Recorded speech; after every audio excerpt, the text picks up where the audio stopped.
Hello, everyone, and welcome to another episode of By the Numbers. We promised you 2 in 1 week. We've done it just by the skin of our teeth, the seat of our pants, whatever you want to call it.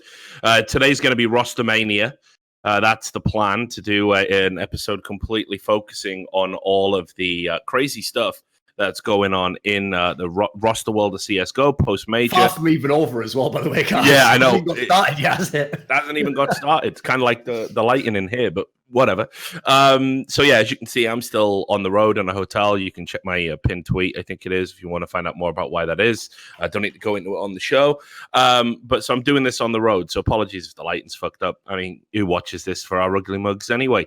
So look, before we get into it, let's just give a shout out to the sponsor, obviously, .com. That's that out the way. And you're going, Richard, why are you breathing? Well, that was a pretty good ad read, actually. No fucking around. You've come with fire in your belly, and that's because there's so much to talk about. I don't want to leave anything hanging on the vine because I don't know when the next episode will be. But we aren't going to be talking about rosters just yet. Let's start with the official statement from Valve regarding several aspects of the major. Now, It was a long time coming as far as I'm concerned. We waited the entirety of the major for a statement that clarified things. I actually had an email from Valve, which is probably the first time they've replied to one of these types of emails I've sent them, where I'm asking for clarification about stuff in the scene. Maybe ever. Certainly, they probably only done it once or twice in my relationship with them, and they were basically picking up my point about the media rights, which they've addressed in this statement. So first of all, I'll just give everyone an appraisal, and then I'll bring Duncan in because I've done most of the talking. For those of you who don't know, there was an issue during the CSGO Major where people basically broadcasting the Go TV, something that's in the in-game client, something that we know from Dota 2, Valve considered to be their intellectual property, their copyright, no one else's. People who were showing Go TV for the first time ever were getting hit with DMCAs, which seems to me ridiculous. Legally unsound, I would even go so far as to argue, although I'm not a lawyer, so who knows. And my expectation was that Valve were either going to ignore it or they were going to come out and say, listen, guys, you know how it goes. You know how it is in Dota. You know what we've said before. We own our game. If it's in the in-game client, it's ours. It's okay for broadcast. Well, no. What they've done this time around is they've actually said, well, I mean, to even pretend it's a definitive statement would be a lie. But they said that basically, long story short, and I'll read the statement in a second, that actually, yes, the major tournament operator has always been the only party licensed to broadcast the major. This actually contradicts stuff. Yeah, it's ridiculous. This is like actually, the Game of Thrones writers came in and wrote this fucking statement at the end for them and just messed up their own chronology. Like, what's mad is, as you said, the only two options were pretty obvious, Richard. They either say nothing, which actually should signal whatever Starlad is doing is correct, or they make a statement, which is to say what Starlad's doing is wrong, here's why, and then they back up, as you're implying, all the past cases, which were different. But what's mental is, that's why I joked that the Star Wars writers came in. It's like, it's the Game of Thrones people. It's like you just brought people in who hadn't even... Both terrible writers. They're all, I know, why even bother differentiating? Well, maybe it was a conglomerate of all of them, mate. They all got together. But yeah, the point is, like, they picked the only answer that, as far as I can tell, doesn't actually please anyone. Because what they basically implied was StarLadder is allowed to do whatever it wants. They do have the license in some way, but please don't, because, like, you know, kind of don't be a dick or something, like some weird angle like that. Like, it's probably one of the weirdest official statements from someone who owns all the rights I think I've seen in a long time.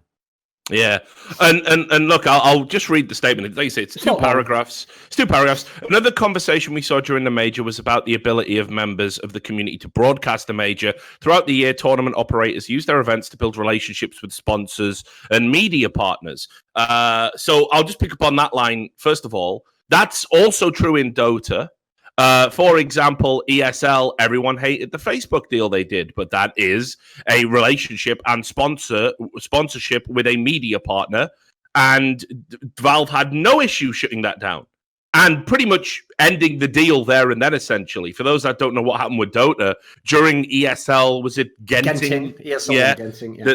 The major there, basically, It was a Admiral minor, Bulldog, it was a minor, Admiral Bulldog, and BSJ were broadcasting the games from the Dota client, and Facebook pressurized ESL because they believed they had the exclusive rights to the English-speaking streams. They pressurized ESL into basically, DMCAing those streams, despite there being absolutely no legal right whatsoever to do so. So when they did that, Valve basically came out and said, you absolutely cannot do that. We will not allow that. This is our game. If it's in the client, it's allowed. And that pretty much ended the Facebook deal. Facebook were like, well, what did we actually buy then if the Dota tournaments... Understandably.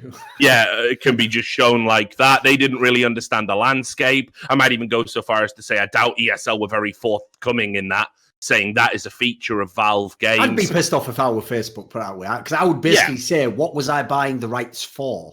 Wait a minute, you didn't own the rights. What was I buying from you?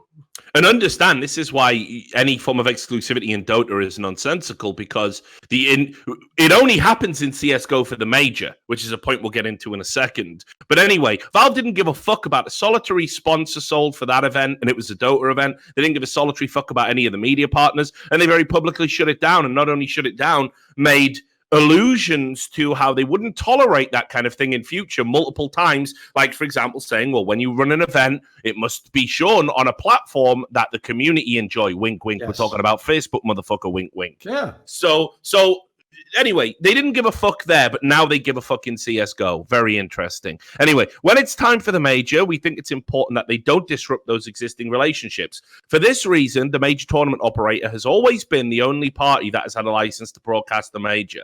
Very interesting, because speaking as a guy who was in the room at E-League when we were being told that we couldn't shut down any of the streams, we made a mistake.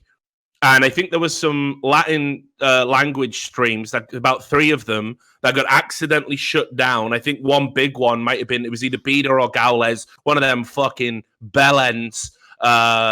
This is for the first E-League major, right? I think I remember the story. Yeah, and we were specifically told that we had no right to shut them down, actually, and we had to let them have the broadcast. So I again, maybe I imagined that, but I don't think I did. So very, very strange that now we're being told that it has always been this way. Also worth pointing out, you have literally run, isn't it, 2 no majors clubs now? You've done 2 where you did the GoTV, and you've never been shut down by the ESL. You don't work with ESL. They could have shut you down for IM kind of eats. No one's ever about that. An ESL employee actually made that point and said, we have always had the right to do this. Okay. We have always had the right to shut this down. We just don't exercise it.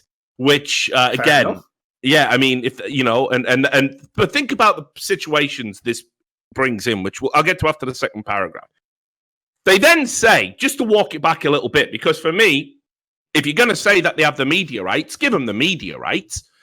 Let them say what they want to do with it, exactly. Yeah, right? But then they go, however, we do expect our partners to be as inclusive as possible. Major tournament operators are expected to work with streamers in order to provide viewers with access to valuable alternative content and underserved languages, whether through official streams or otherwise. So it's like, well, again, what are they buying? What's the point of exclusivity? Also got to be said, you're saying that your media partners have exclusive rights. It was shown on Steam TV this time around. And why have the GoTV at all? Because other tournaments don't. So people why don't know what used to happen at the end of 1.6? Because remember, for most of 1.6, you used to watch through HLTV, which is the CS 1.6 equivalent of GoTV. And for people who don't know, ESL were the first ones.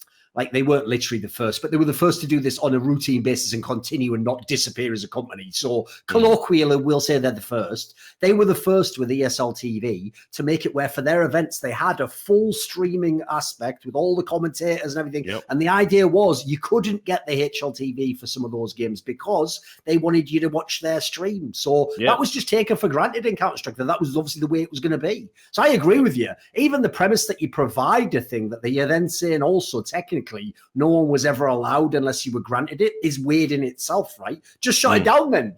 Or here's a crazy angle for you, Rich. Mental this, isn't it? How about if you're not allowed to have the access, don't give public access, give like IPs to fucking StarLadder in this case, and they can hand them out to the streamers they want. Like, exactly. Why even create the premise where the problem can happen? Because as you say, as someone who's a streamer, you didn't have any big thing come up on your screen when you tried to go into Go TV, like, do not stream this, we'll be against the law. Like, you actually are based, that's almost entrapment at that point in time. You're just getting lured into something with all this vague language, and then they're literally saying at the end, oh, it'd be nice if they could help you, but if they want to fuck you, that is their legal right. Like, what is this? You're the one who had all the rights.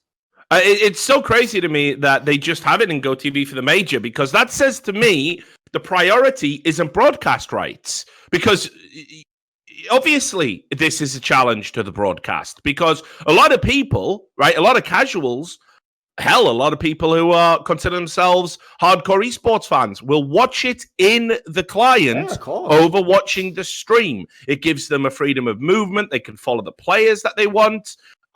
It's like, it's mind-blowing to me that Valve are even going to try and make the argument that actually it was always the intention that we wanted to drive you to the main broadcast. There's no way that's true, because for every other tournament throughout the year, which, by the way, tournament organizers crying about, oh, but we can't sell the broadcasting rights. It's the major, motherfucker. It's not about you. It's about growing our scene, right? You've got an entire year of every other tournament not being in the CSGO client. And if you can't make money on that, fuck you. Hire me. I'll turn it round in a year for you, because I actually know what the fuck I'm doing, right? So ridiculous, absolute fucking nonsense. So the major has always been, it's tacitly implied that it is about growth. We want as many people to watch as possible. We want as many people to get hooked into CSGO as possible. Hence why it had to be on Twitch, for example. Yeah, it all makes sense. Yeah, that is the plan. That is the plan. That is exactly what it is. So when you start limiting and shutting down streams,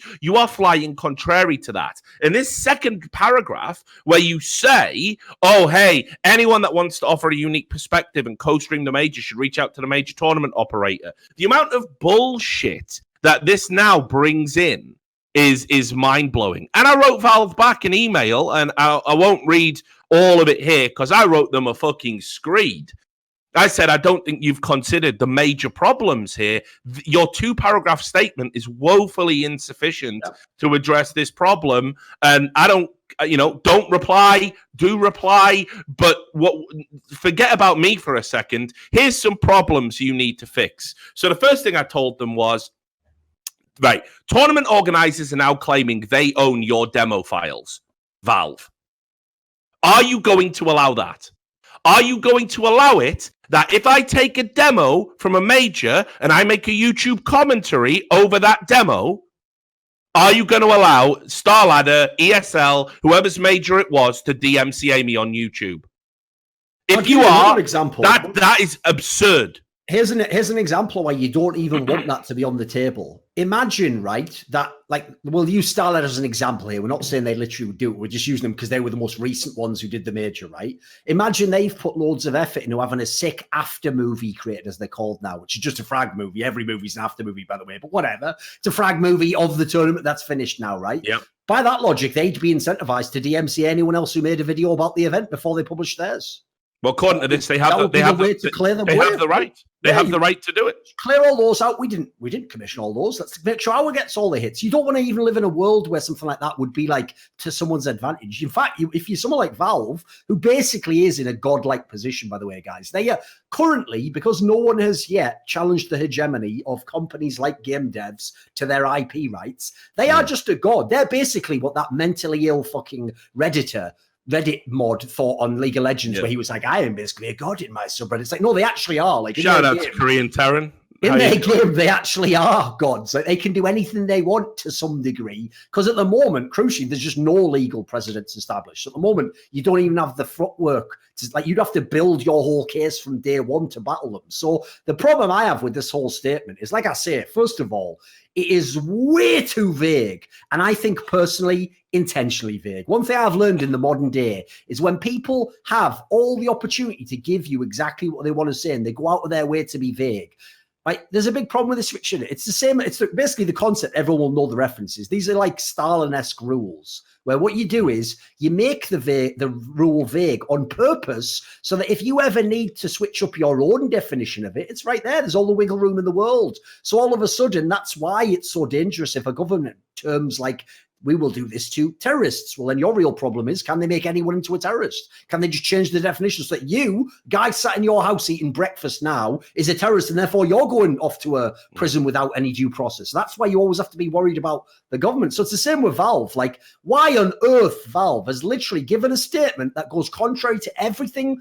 that was set as a precedent before, as you pointed out, without even addressing that in the statement? Like, they act as though we're crazy and we come from some Mandela effect separate timeline where none of that shit happened. And we're like, that's weird, 'cause in my universe, they actually said that people in Dota were allowed to watch it. Like, we're some fucking tin of oil hat motherfuckers now who that'll never happen, did it, Valve? You're not even going to reference that yourself. Then on top of that, you don't reference anything, by the way, about what should have been done with the streamers that were banned, etc. You don't mention whether you're in favor of that, whether you're against it. You just leave this vague bullshit that says, on the one hand, they do own the licenses. So, by the way, you can just stop reading there. Just stop reading there. At that point, the people who own the major can do anything they want, because everything else is so vague, it could be argued any possible way. So the next major that comes, whoever owns that major, by the way, can just DMCA everyone. It can happen again. Well, the worst part about this is it doesn't close the door to anything that just happened. It can all be done all over again, because all the major person would have to argue would be something like this. I didn't know you meant that specific streamer. Well, where's the cutoff for streamers? I was willing to do this guy. Even worse, the obvious corrupt one would be, let's say Blast, which is now separated from Refresh Teams, runs a major and they just DMCA me and Richard stream. Just for the lulz. Oh, we just didn't consider them big strip. We're just fucked then. And again, no due course from Valve. They won't do anything. What? Will they wait another 11 days after the whole event ends to issue a statement? Like, this is one of the, that's why on the last episode, I actually thought it was legit. That, bearing in mind, I wouldn't say you defended Valve, but you've just basically been like devil's advocate on a lot of topics, or you knew certain things about Valve and where they operated in the past that people didn't. But I thought it was legit on the last episode that you called them out directly, because, like, again, this is like unacceptable in 2019 that you're this many years into your game. It's not, you're not at the very beginning. These aren't teething problems. This is just incompetence, or you don't care. It's one of the Well, it's got to be the latter, right? And listen, I'll get into some of the hypotheticals is going to bring up, and I know everyone's sick of the media rights issues, and a lot of people are going to say, "Well, you won't be when the next fucking major comes. We have the same thing happen again." Yeah, boys. well, this is the thing. Honestly, I understand it is actually a niche issue, but it's a niche issue that goes to a much broader problem. I'm almost more concerned about the idea of ownership of demo files, and I'm going to explain why this is, right. I'm going to explain why. Yes, I run an alternative stream called the No Majors Club. Yes, now that it can be DMCA'd on a whim, if I don't get official sanction from the major tournament organizer, we might not be able to do it in the future. But for anybody who thinks, well, you make more money on the No Majors Club because you get like a higher number of streamers on the thing, right? Just for total transparency, I've written an article for Deserto that's going to be out in the next day or two that's going to pick up on this. I made about $10,000, maybe $1,000 either side of that during the entirety of the No Majors Club. I would have made more work in the major. I would have made more work in probably as a coverage person from the major.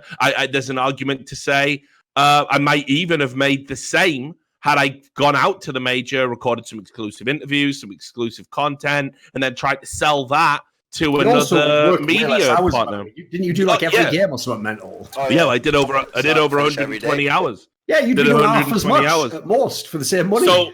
So this isn't a money issue to everybody who thinks it is. It's not a monetary issue. I like the No Majors Club because of what it does as an alternative stream for the community. It brings a lot of people together that you wouldn't ordinarily see talking about CSGO, giving opinions. We had that like exclusive interview with Jason Lake right after the stuff with his team. We get Scoots on there, we get Alchemist on there. When's the last opportunity you had to speak to one of the leading producers during games live about how things are being broadcast, about things behind the scenes? It's just an alternative stream that brings together people new and old that wouldn't necessarily have a platform to talk about the games. That's all and it's meant to be interesting for you guys. And that's all it is. And we had like 5,200 viewers at the peak. We ain't making a dent in anyone's numbers. So it's ridiculous. But anyway, I'm more worried about the demo file problem, and I'll tell you why. So first of all, you can do a DMCA for your copyright at any time. You can do a DMCA copyright at any time. So let's say StarLadder say to you and me, hey, yeah, no problem. Make that demo series, Duncan, that you want to do. You know, why Astralis are perfect or whatever, and use their demos from the major to demonstrate how they're so good at utility usage. Absolutely, that's fine. Then we do an episode of By the Numbers, and you call StarLadder cunts. Now they can just choose to DMCA you, even though they've given you a verbal permission in the past. That verbal permission does not supersede a DMCA. And for people who don't know, you DMCA every single video. They're not like a collective thing, like, right, we've done one DMCA that's removed all the videos. So as Richard's saying here, if they just give us each video, if they give us their verbal thing that's like, yeah, it's cool to use it, or even, God forbid, bear in mind we're talking about demo files here. Let's say another tournament organizer, like their rival ESL, uses a clip of that in their intro movie for their event. Like, you know, you just take the file of what happened, great scene of something like, think of that moment where Device killed the 3 people on train against an RG. That would obviously be in a million movies, right? Let's say, as you say, because you can DMC anytime, they don't do it now. They just wait 3 years and then send like 4 DMCAs out to me for my video series, 3 out to ESL. That's all of our channels shut down tomorrow, by the way. We would have no recourse whatsoever, and the courts would even uphold that if we went to court. That's us over. Imagine the entire ESL channel just closed down off YouTube. Imagine my channel just closed out, all because at any point in time, someone just dropped that fucking, what would the analogy be here? What do you call it? Where it's like, what's the thing that hangs over you that'll fall onto you? Like, Sword of Damocles. There you go. Like that sort of scenario, yeah. Like whatever it's hanging the whole time, you're just waiting for it to get dropped. Yeah. No, people don't realize the demo one is actually the most insidious, because that could last for years and go a billion miles over. And as you say, the most pernicious part is that you get to choose when you remotely activate the dynamite on that one. We've all put it in our houses, as it were. Yeah. And then listen, I've even come up with another scenario for you to think about. Sean Gez. Right? I'm going to use him as an example. This isn't a real example, by the way. I'm always worried when I invoke people's names, but this is a realistic example. So Sean Gez, we all know he does YouTube breakdowns, YouTube analysis. He's one of the best in-game leaders, probably the best, arguably, that NA's produced. He does great. He gives us great insight into the game. And occasionally he'll take a demo and he'll do a clip and he'll say, this is the play and this is how it happened, and he'll talk you through it. Sean Gez is also working more and more desk, right? So let's say ESL want to hire Sean Gez. And again, these are just fake examples. ESL wants to hire Sean Gez to work the desk, right? Now, Sean Gez has used ESL major demo files in the past. Sean Gez decides to ask for a higher rate than what he's used to work the major, and ESL don't like that very much. ESL can now imply that they will DMCA his channel for the content he has produced unless he gives them a lower rate. Congratulations, Valve. You have given TOs yet another way to fuck over talent if they make anything outside of just appearing on a broadcast. Very cool. Could have used the same logic for Teams. I mean, Teams put videos on their channel. It's like, all right, you're going to turn down my event and go do the, not exclusive anymore, but the Blast League for next year. I might just DMCA your whole channel for all that content you put up from that last major you won under my time. They could do that. Like another thing you could absolutely do tomorrow. So the idea that demo files are going to be subject to this needs to be addressed. It's not enough to just say, play nice at the major. No, we need to know, because this didn't even come up at the major. ESL, ESEA, when we had the Mythic drama about them streaming from their point of view, right? It came out then that they owned the demo files for that league.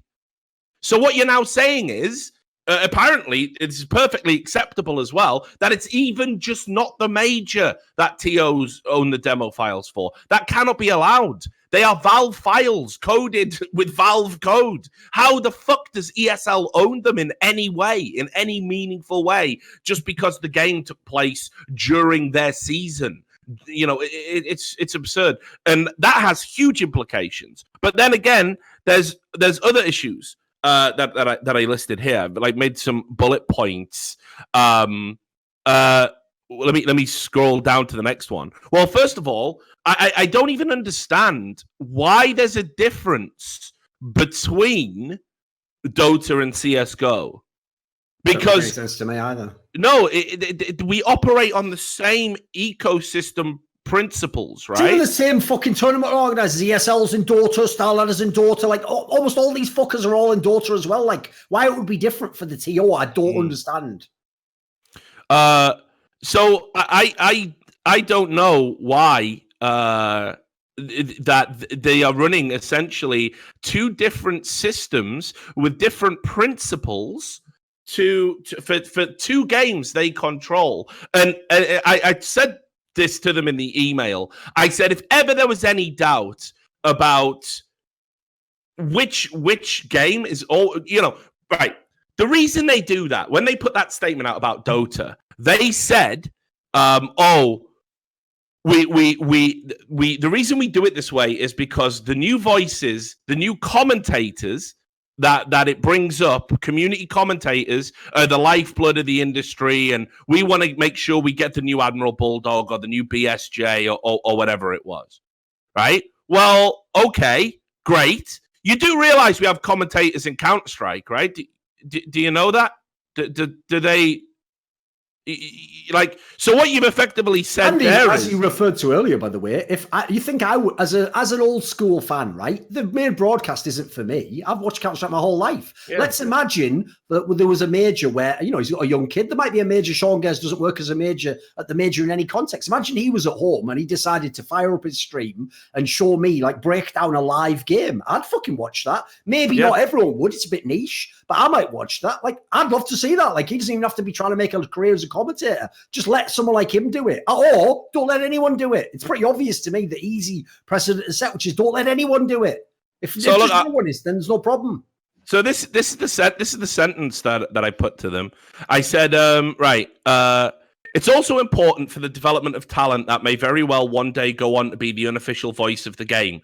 Community casters have very few opportunities to commentate on any official match, let alone the ones involving the biggest teams in the world. Having a publicly available GoTV relay allows these new voices the opportunity to hone their craft and maybe one day get the opportunity to be at one of these events for real. Speaking as a fan, new voices and new approaches to commentary keep the game vibrant and exciting, and it is something we must allow to flourish. What's strange is that you, Valve, acknowledged that in your statement about Dota. So what a wonderful fuck you it is to be told that you don't care about finding the next Anders Bloom or Jason O'Toole, but you will go to war with ESL to find the next Owen Davies. It's just not good enough. It's not good enough that you treat our two games so differently, that the content creators for Dota are protected by you, and the talent for CSGO is actually now being put on your yoke. You're backing the fucking TOs over people that are working tirelessly. What have you actually... Let's just be real here, right? How many...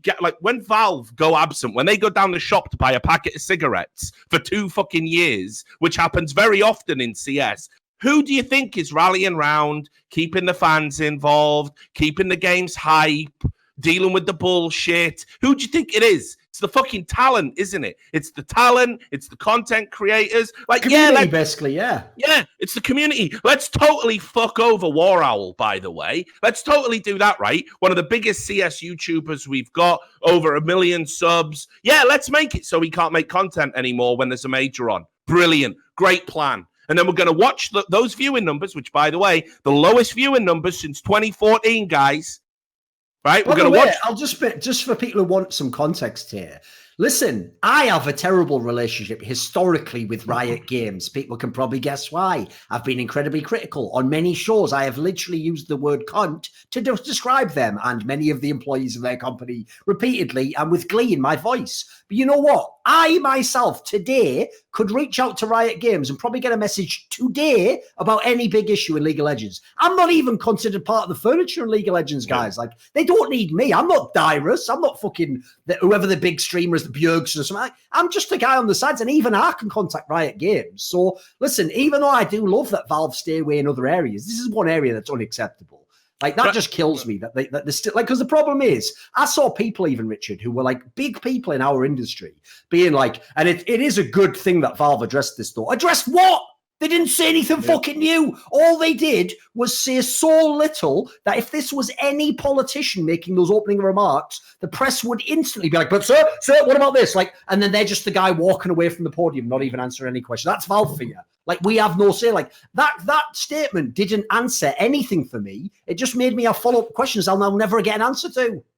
And I see people in the chat going, why do you expect TOs to make content for free? I don't. First of all, the idea that if you let every alternative streamer, let's say Skadoodle wanted to stream all the games for GoTV, let's say Shroud did it as well, don't you guys realize that the small percentage that would not watch the main broadcast, and it is small, would be totally offset for Valve, for our game, for the big picture by the number of people who only watch those streamers? Because yes, for some reason, there are people who watch Skadoodle who have never watched competitive CSGO, no clue how that happened, but it's true, right? And we would have more viewers.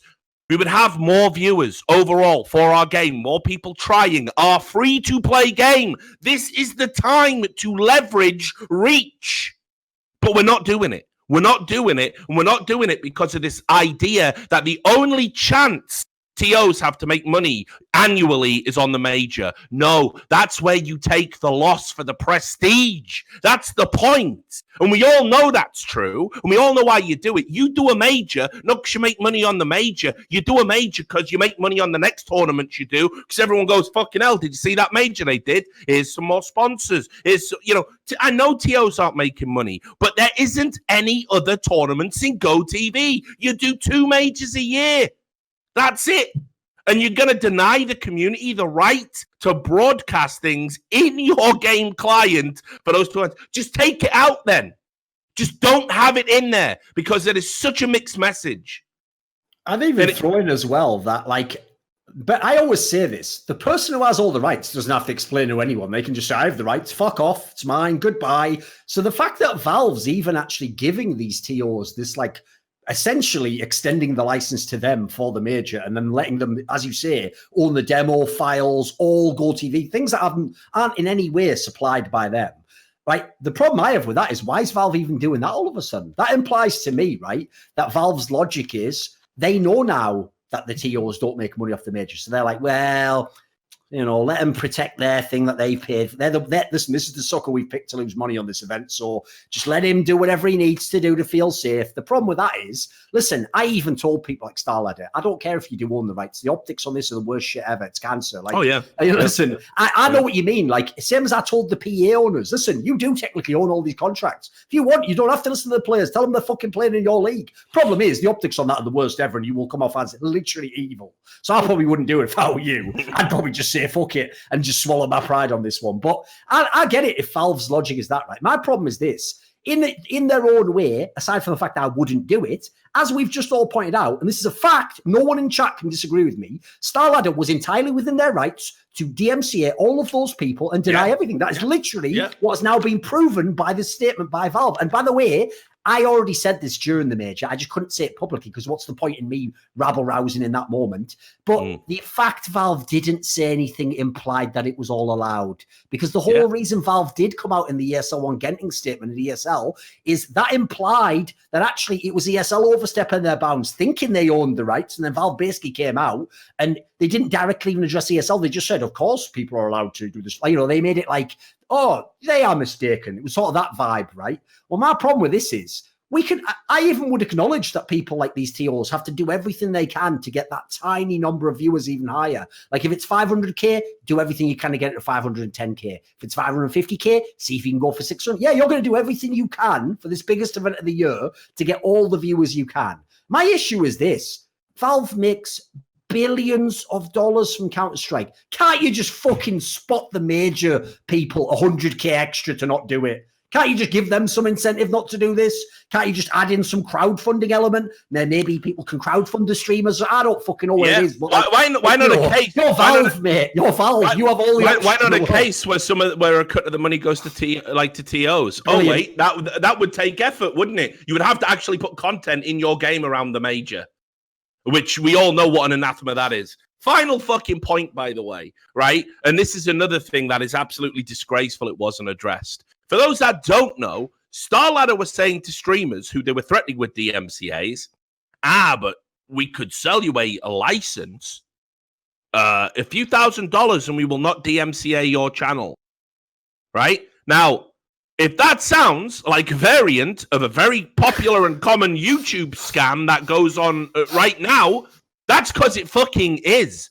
What are these licenses? No one's signing any contracts, by the way. What do I get for my license? What protections do I have? What do I have to deliver? Right? Like, none of these questions were answered. It was literally, I could pay StarLadder a few $1,000s to have the rights to the stream. That has never been done before, right? Never heard of that. It's not the same as when you buy a clean feed from the event as an official licensed partner, although I bet there's no one signing any contracts for that, and I bet it's all done via fucking PayPal, like amateur hour bullshit. But the idea that to stream CSGO, I have to pay StarLadder $3,000. To stream Go TV, I've got to pay them $3,000 to not DMCA my Twitch channel. Suck my fucking bell end. That is ridiculous. And Valve again, no, didn't happen. None of that's happening.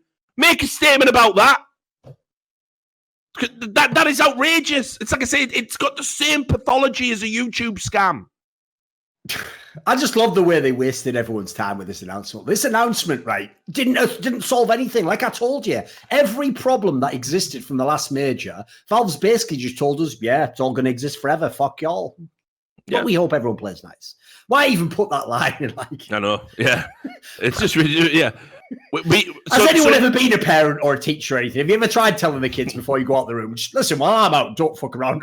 Like, so anyway, why would they do it? I've got an article coming out about it, which I don't know if it'll have a bit more impact or whatever. Probably not. You know, everything I'm going to say in this article, which should be out tomorrow, I've said in directly to Valve. I won't mince my words. People can say that it's biased. I saw a lot of people who I respect, you know, like Tosspot, for example, saying, you know, again, this myth that TOs have to make money on the major. You've got an entire, like, if you're ESL, don't come crying to me about the major when you've got 80% of the calendar. What we'll do is we'll talk about Rostermania now, because I see some smart cunts in the chat going, I thought this was the Rostermania episode. Yeah, it's only one of the most important statements Valve have ever made about the future of our game. You're right. Let's talk about how Zeus is a cunt again, shall we? We'll do our greatest hits, right? But we'll pick up the stuff about exclusivity leagues. Probably the same morons who's telling me, like, you just don't comment on that whole DMCA thing because you're just being paid by StarLadder, isn't it? Yeah, that's why they have to charge people for DMCAs to pay me. Yeah. It was my idea originally, actually. I told her, I said, listen, Igor, Ivan, whatever your name is, I don't fucking care. You're not called Igor. So anyway, keep all this in. And he goes, listen, way to make a bit of extra skrill on the side. Ever thought of DMCA and anyone? It's a joke. They have to uphold it.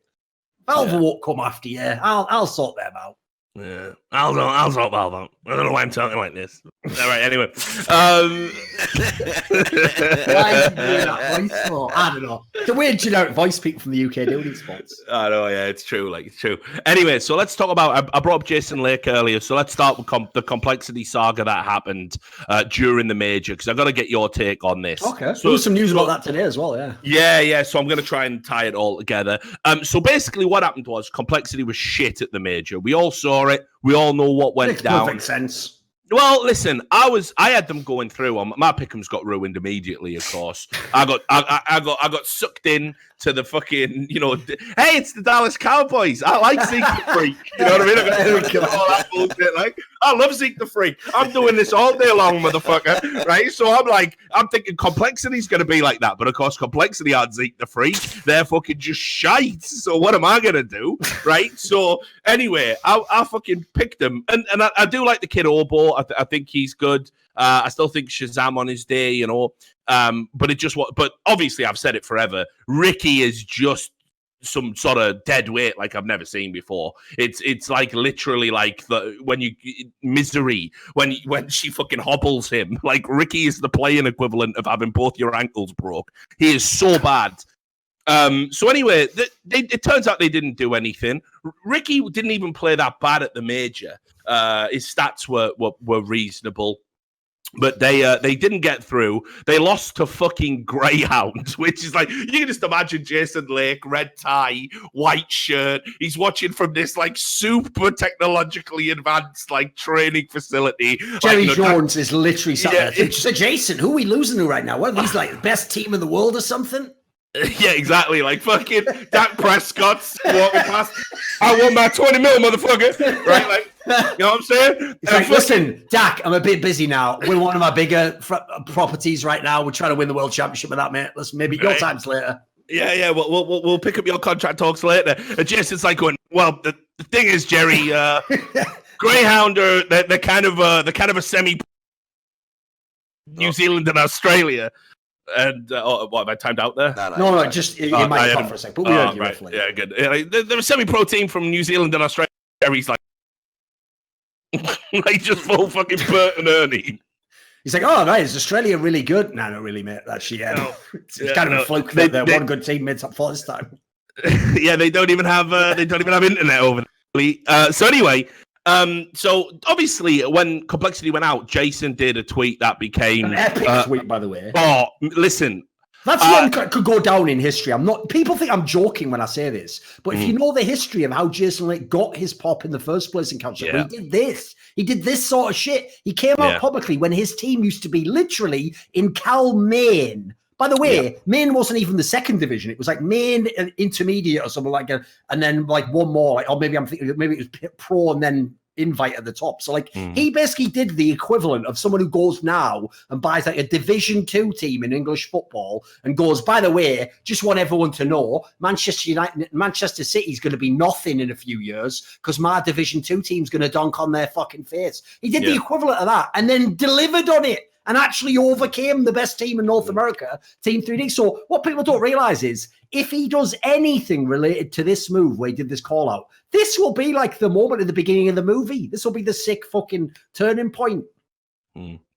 So listen, and you're absolutely right. This is very well within keeping for Jason Lake. If anything, he's been a bit reserved since the new wave of Complexity. But like I have said it on this, we've said it on this podcast. He has tolerated mediocrity and garbage from his players for how long? Because he's living out this Moneyball fantasy in his mind. Well, you don't need to do Moneyball anymore, motherfucker, because you got money. Yeah, so enough's enough. Like, you know, Moneyball. If you're Jason Lake, but the Dallas Cowboys don't really Moneyball, as it were. They just buy all the best players for as much money as they can. Exactly. So anyway, they like to overpay people. So much, including the aforementioned Dak Prescott. Yeah. Well, no. You know me. I'm a Dak guy. I know you love him, but I'm not. I think he's one of the most underrated QBs in the league. But whatever. All right. We'll save that for our upcoming NFL podcast. Eli Manning too. I'm just gonna say.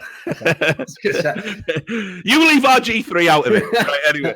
I love it. Right, so he did this tweet. He said, I love our players as individuals, but these results won't be tolerated. If you're a tier 1 player looking for a fresh start at the best facility in the world, hit me up. I'll pay for your buyout and give you the world's highest salaries. Fucking baller tweet, by the way. Yeah. Fucking baller. Now, I will say, because I said it on the No, mate, just call by Zoom. Yeah, I said it on the NMC that the timing was a little bit rough. I'm just gonna put that out there because the players literally still had their head in their hands. And apparently Jason, when he came on and did the interview on the No Majors Club, which is on YouTube if you want to check it out, he literally put his head around the corner and went, "Hey guys, I'm just going to be tweeting some bullshit about y'all right now. Is that okay?"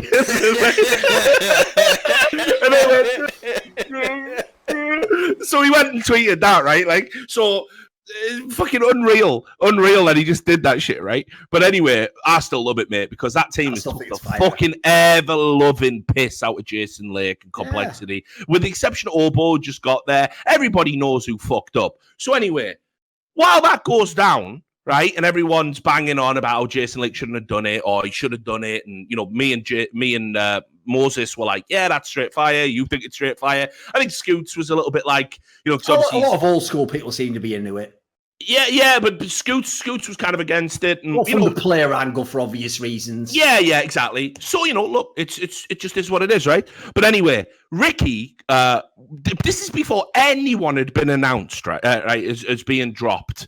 I do love the way, by the way, like the Ricky's whole way of operating is like he's the only person I've ever seen who that meme actually applies to, where it's like no one, literally ever.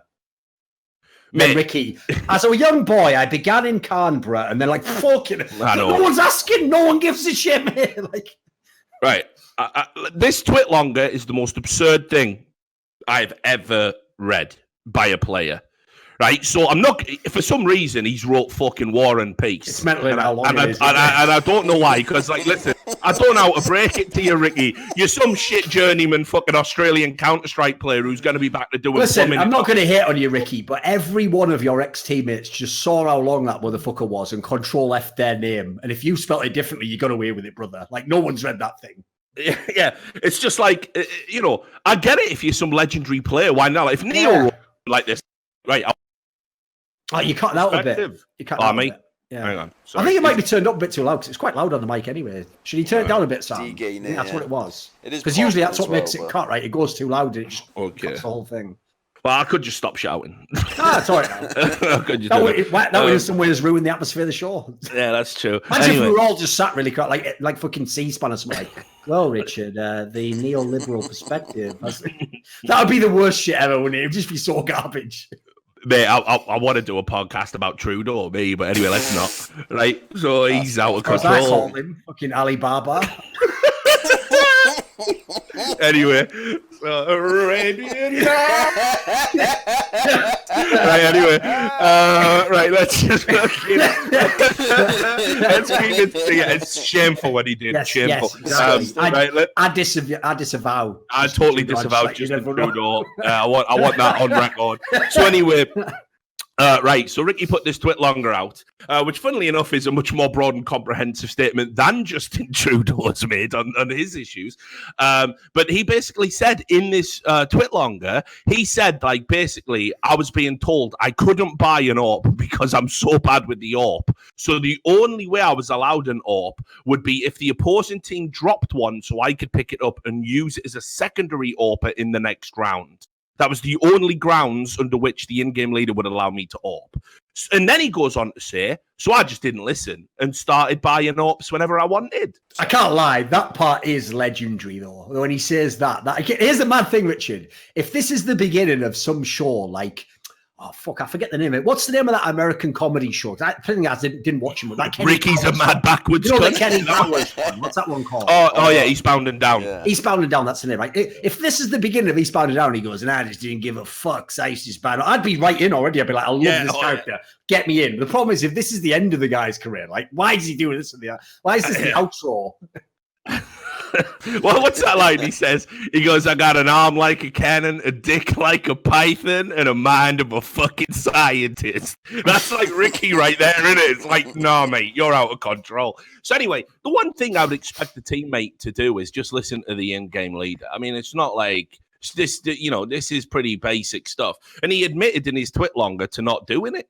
It is Stanislav, for fuck's sake. It's not like some nobody. It's like a real in-game leader as well. So... why on earth, when it's very clear you're going to get dropped, would you put out a tweet longer onto the marketplace that basically says, hey guys, why looking for a new player? Why not try Ricky? He'll defy your in-game leader and is absolute dog shit to boot. Why the fuck? Like, or sign me up for some of that. So I even had Jason Lake on the No Majors Club and asked him about that tweet longer, and he was just going, I'm baffled. It makes no sense. I can't comment on it. I don't know why. And then he was dropped the next day. Now, just as an interesting bit of flavour, because fuck Ricky till he gets his head out his ass. And I hope he can manage it, because he might not be a bad lad, but he's got some serious problems upstairs, in my opinion. He privately messaged me on Twitter, and I won't read the DMs because I don't do that, you know. But he did say to me, like, oh, why are you saying that I'm stealing checks? And I was like, I never said nout. Never said nothing of the sort. And he went, nah, well, a friend I trust told me that you did. And I said, have you actually listened to the interview? Nah, I ain't done that, man. And I'm like, okay, well, do that first, you silly cunt. So anyway, he basically had got told false information. What had happened was Jason Lake said he wasn't going to pick up old people like Neo or whatever because he wants people who are hungry in the moment. And wait a minute. Why are we even like holding this as though this is like a key data? Hey, listen, I acknowledge if you said you didn't say it, Richard. But so I'll just go ahead and just get this cleared up real quick for everyone.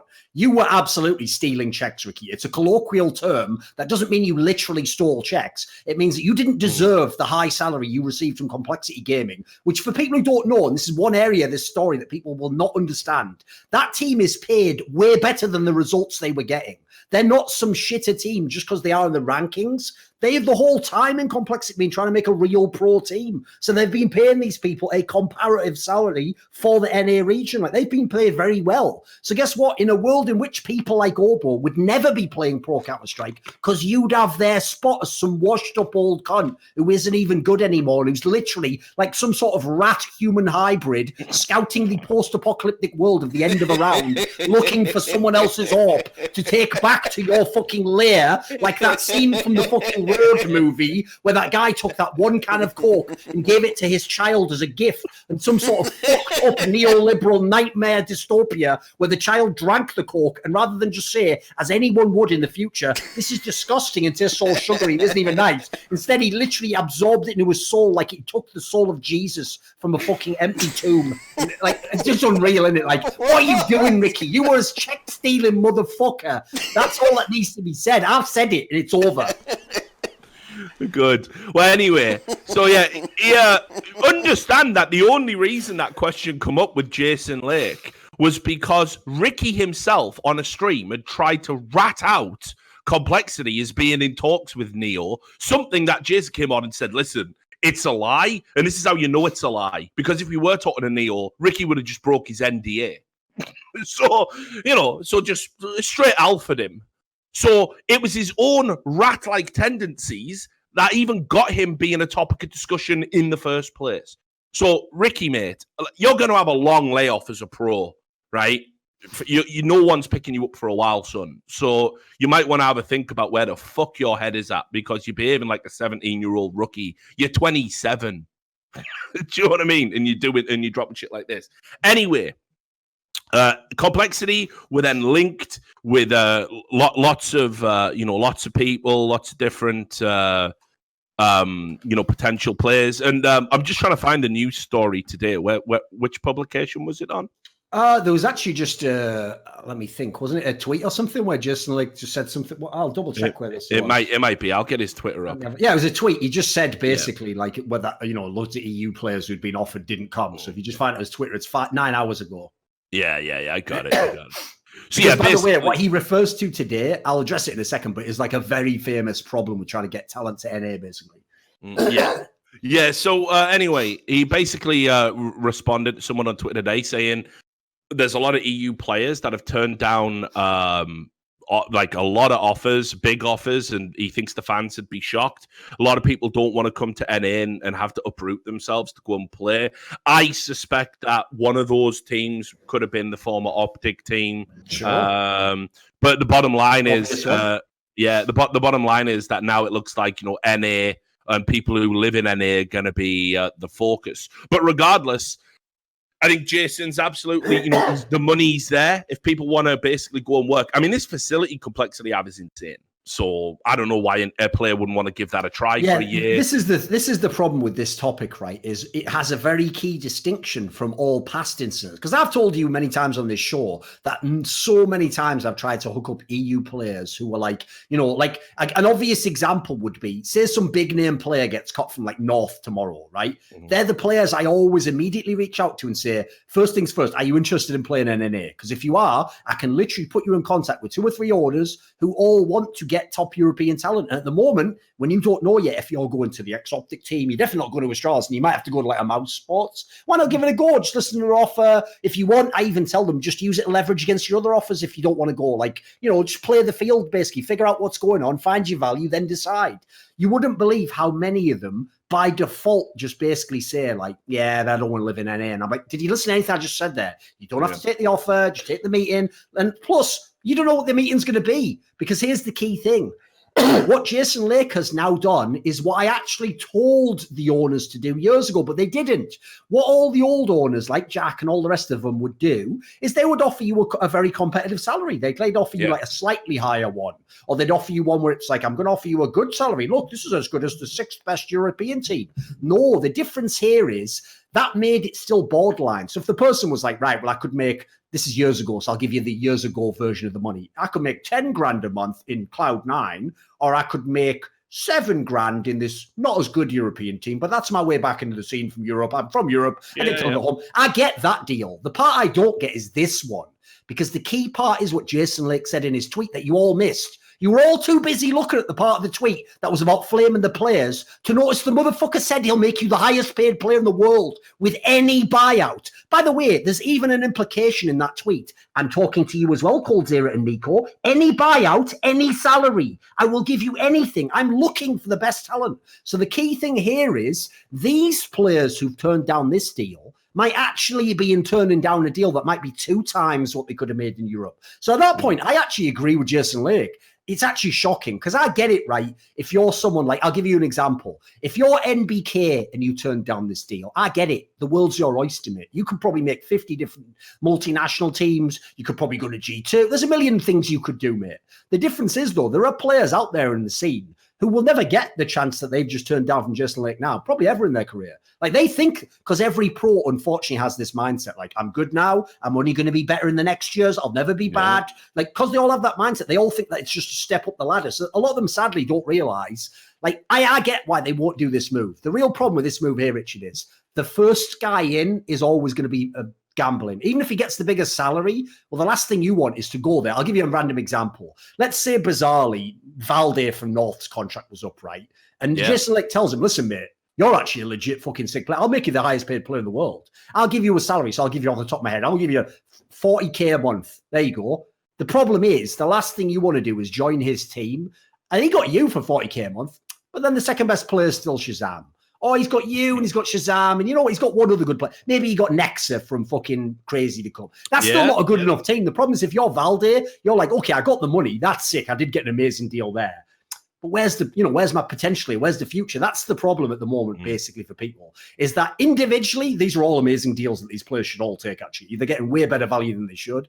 But I also don't 100% blame them because I totally get that, like, they basically have to rely on the org. And the problem is, at the moment, Complexity the org doesn't have the rep. They're going to build a superstar team around you and that they'll parlay you joining into the next good person. Because the key thing is, if you had a real GM, like you had some guy who knew the field for years and years, he's built many teams, you would join if you were Valde in that scenario because you know the next player coming in is Alexi B. And then all of a sudden, you would get the Nico and all of a sudden you've got like a team. But the problem is at the moment, no one believes in that part. No one believes in the process, basically.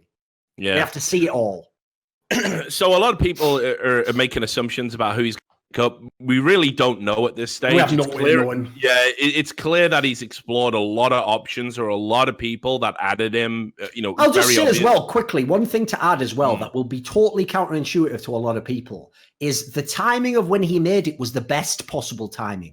Because what he did was say publicly, I will pay any buyout to any great player and make you the highest paid in the world before the major ends that all the great players are going to lose in, except a handful. And they're all going to think in that moment, what's going on the rest of my career? The next major's 8 months away. I've got this. Like, that's actually the best moment to plant that seed in their mind. So that then as they all go out of the tournament, like MBK gets kicked, Shocks, this is when you want people to know in advance that you're already in the market. Like, I know why it was totally harsh to those players. It was. But sadly, this will sound harsh, in a future in which Complexity ever becomes a top player in CSGO, they are a casualty. I'd accept 100%. Like, listen, it's harsh.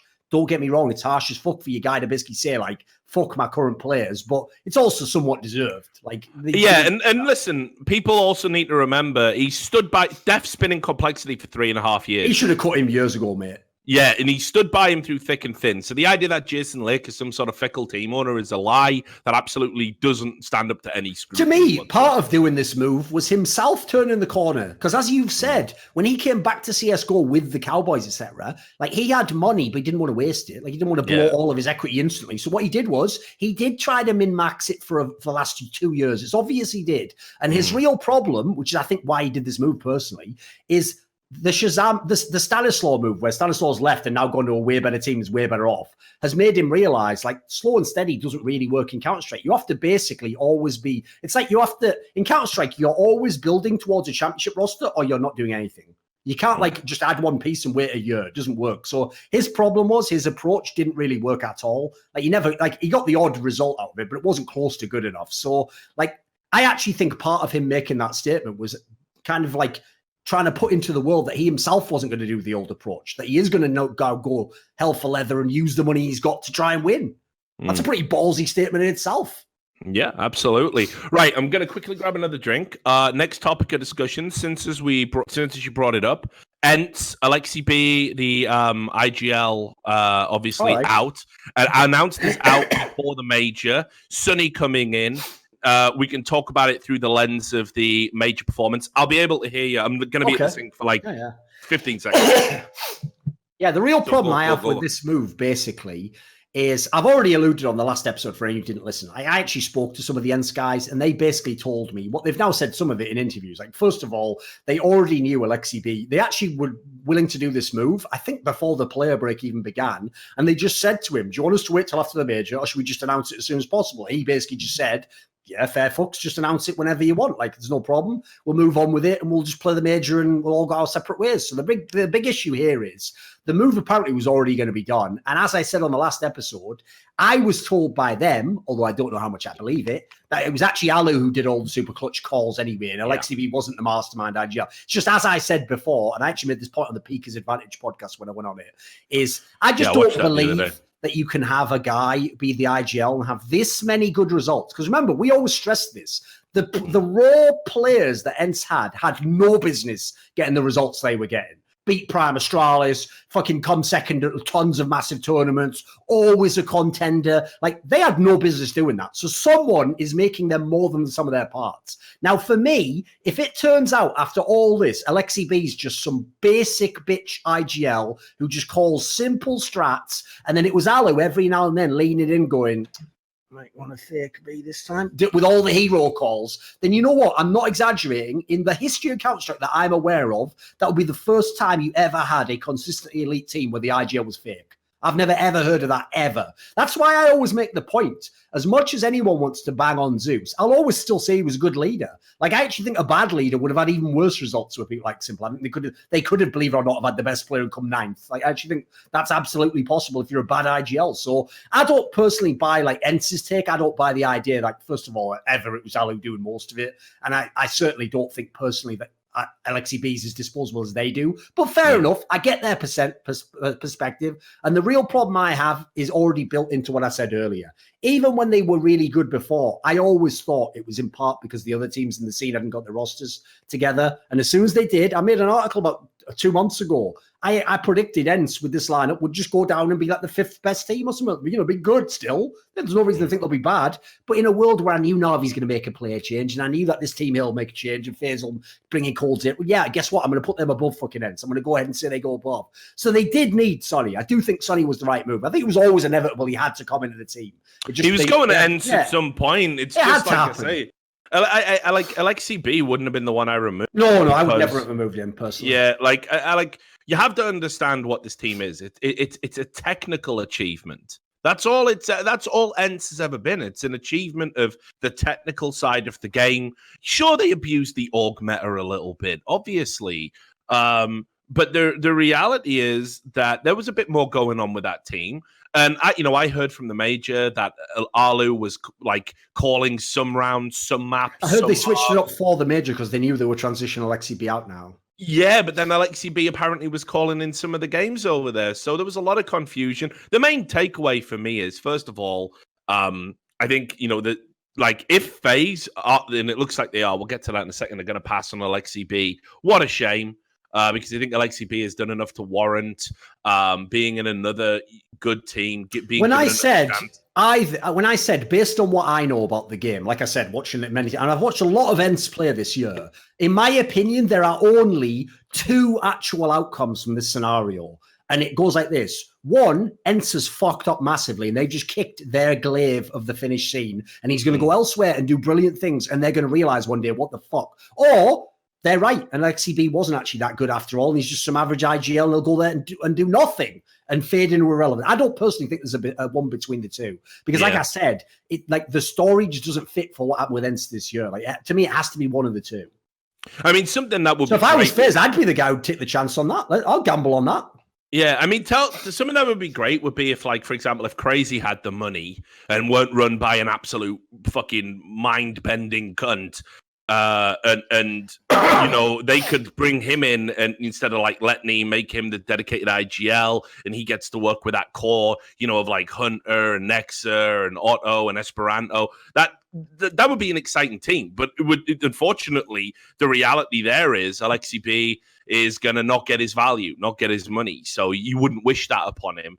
But the thing that I really want to say about Alexi B is, let's contrast that to the MIBR situation. What a fucking pro Alexi B was. Oh, he did an amazing job, didn't he? He even did the fucking interviews at the event. I know, outrageous. Yeah, I think he even did the exit interview. Yeah, I remember seeing that and just going, listen, here's the thing, right? I'm obviously big friends with Natu and Lurpus. I actually like most of the players on Ents. But you know what? You guys are a shower of shit for making him do that exit interview. Like, you should have been doing that interview. Do you know what, Twister? You're the coach. Your team just got eliminated in the round of 8 of the major, favoured to win the match. That's your interview to do, mate. Or you know what? Alu, the new IGL, guess what? Get your fucking... Why don't you get your kid and get your big boy pants on and you do that fucking interview?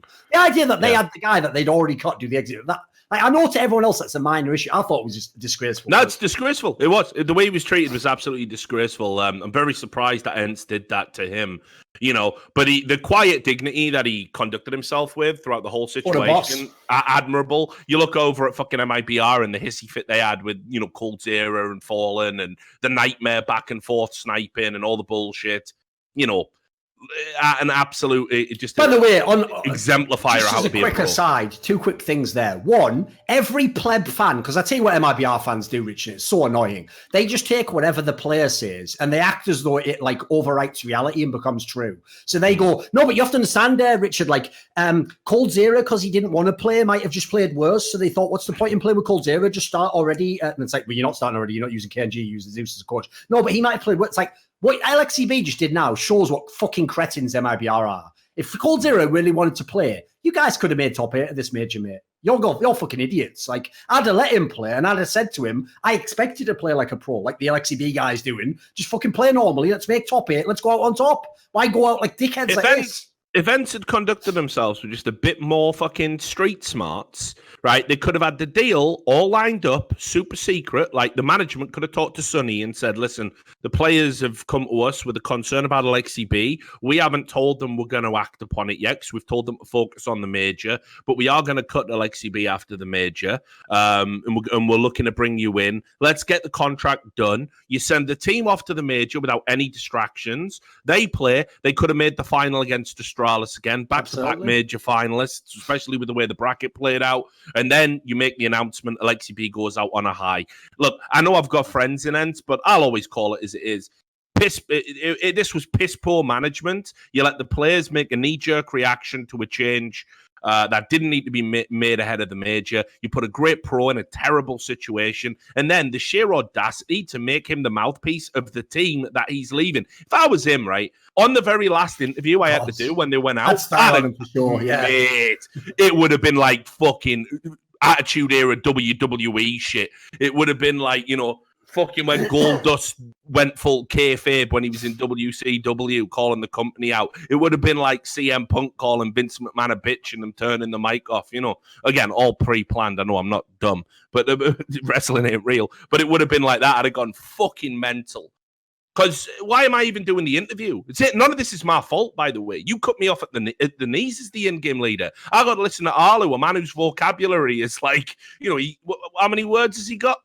Half of them are getting his testicles out. He doesn't speak much, mate. He doesn't. No, he's a quiet guy.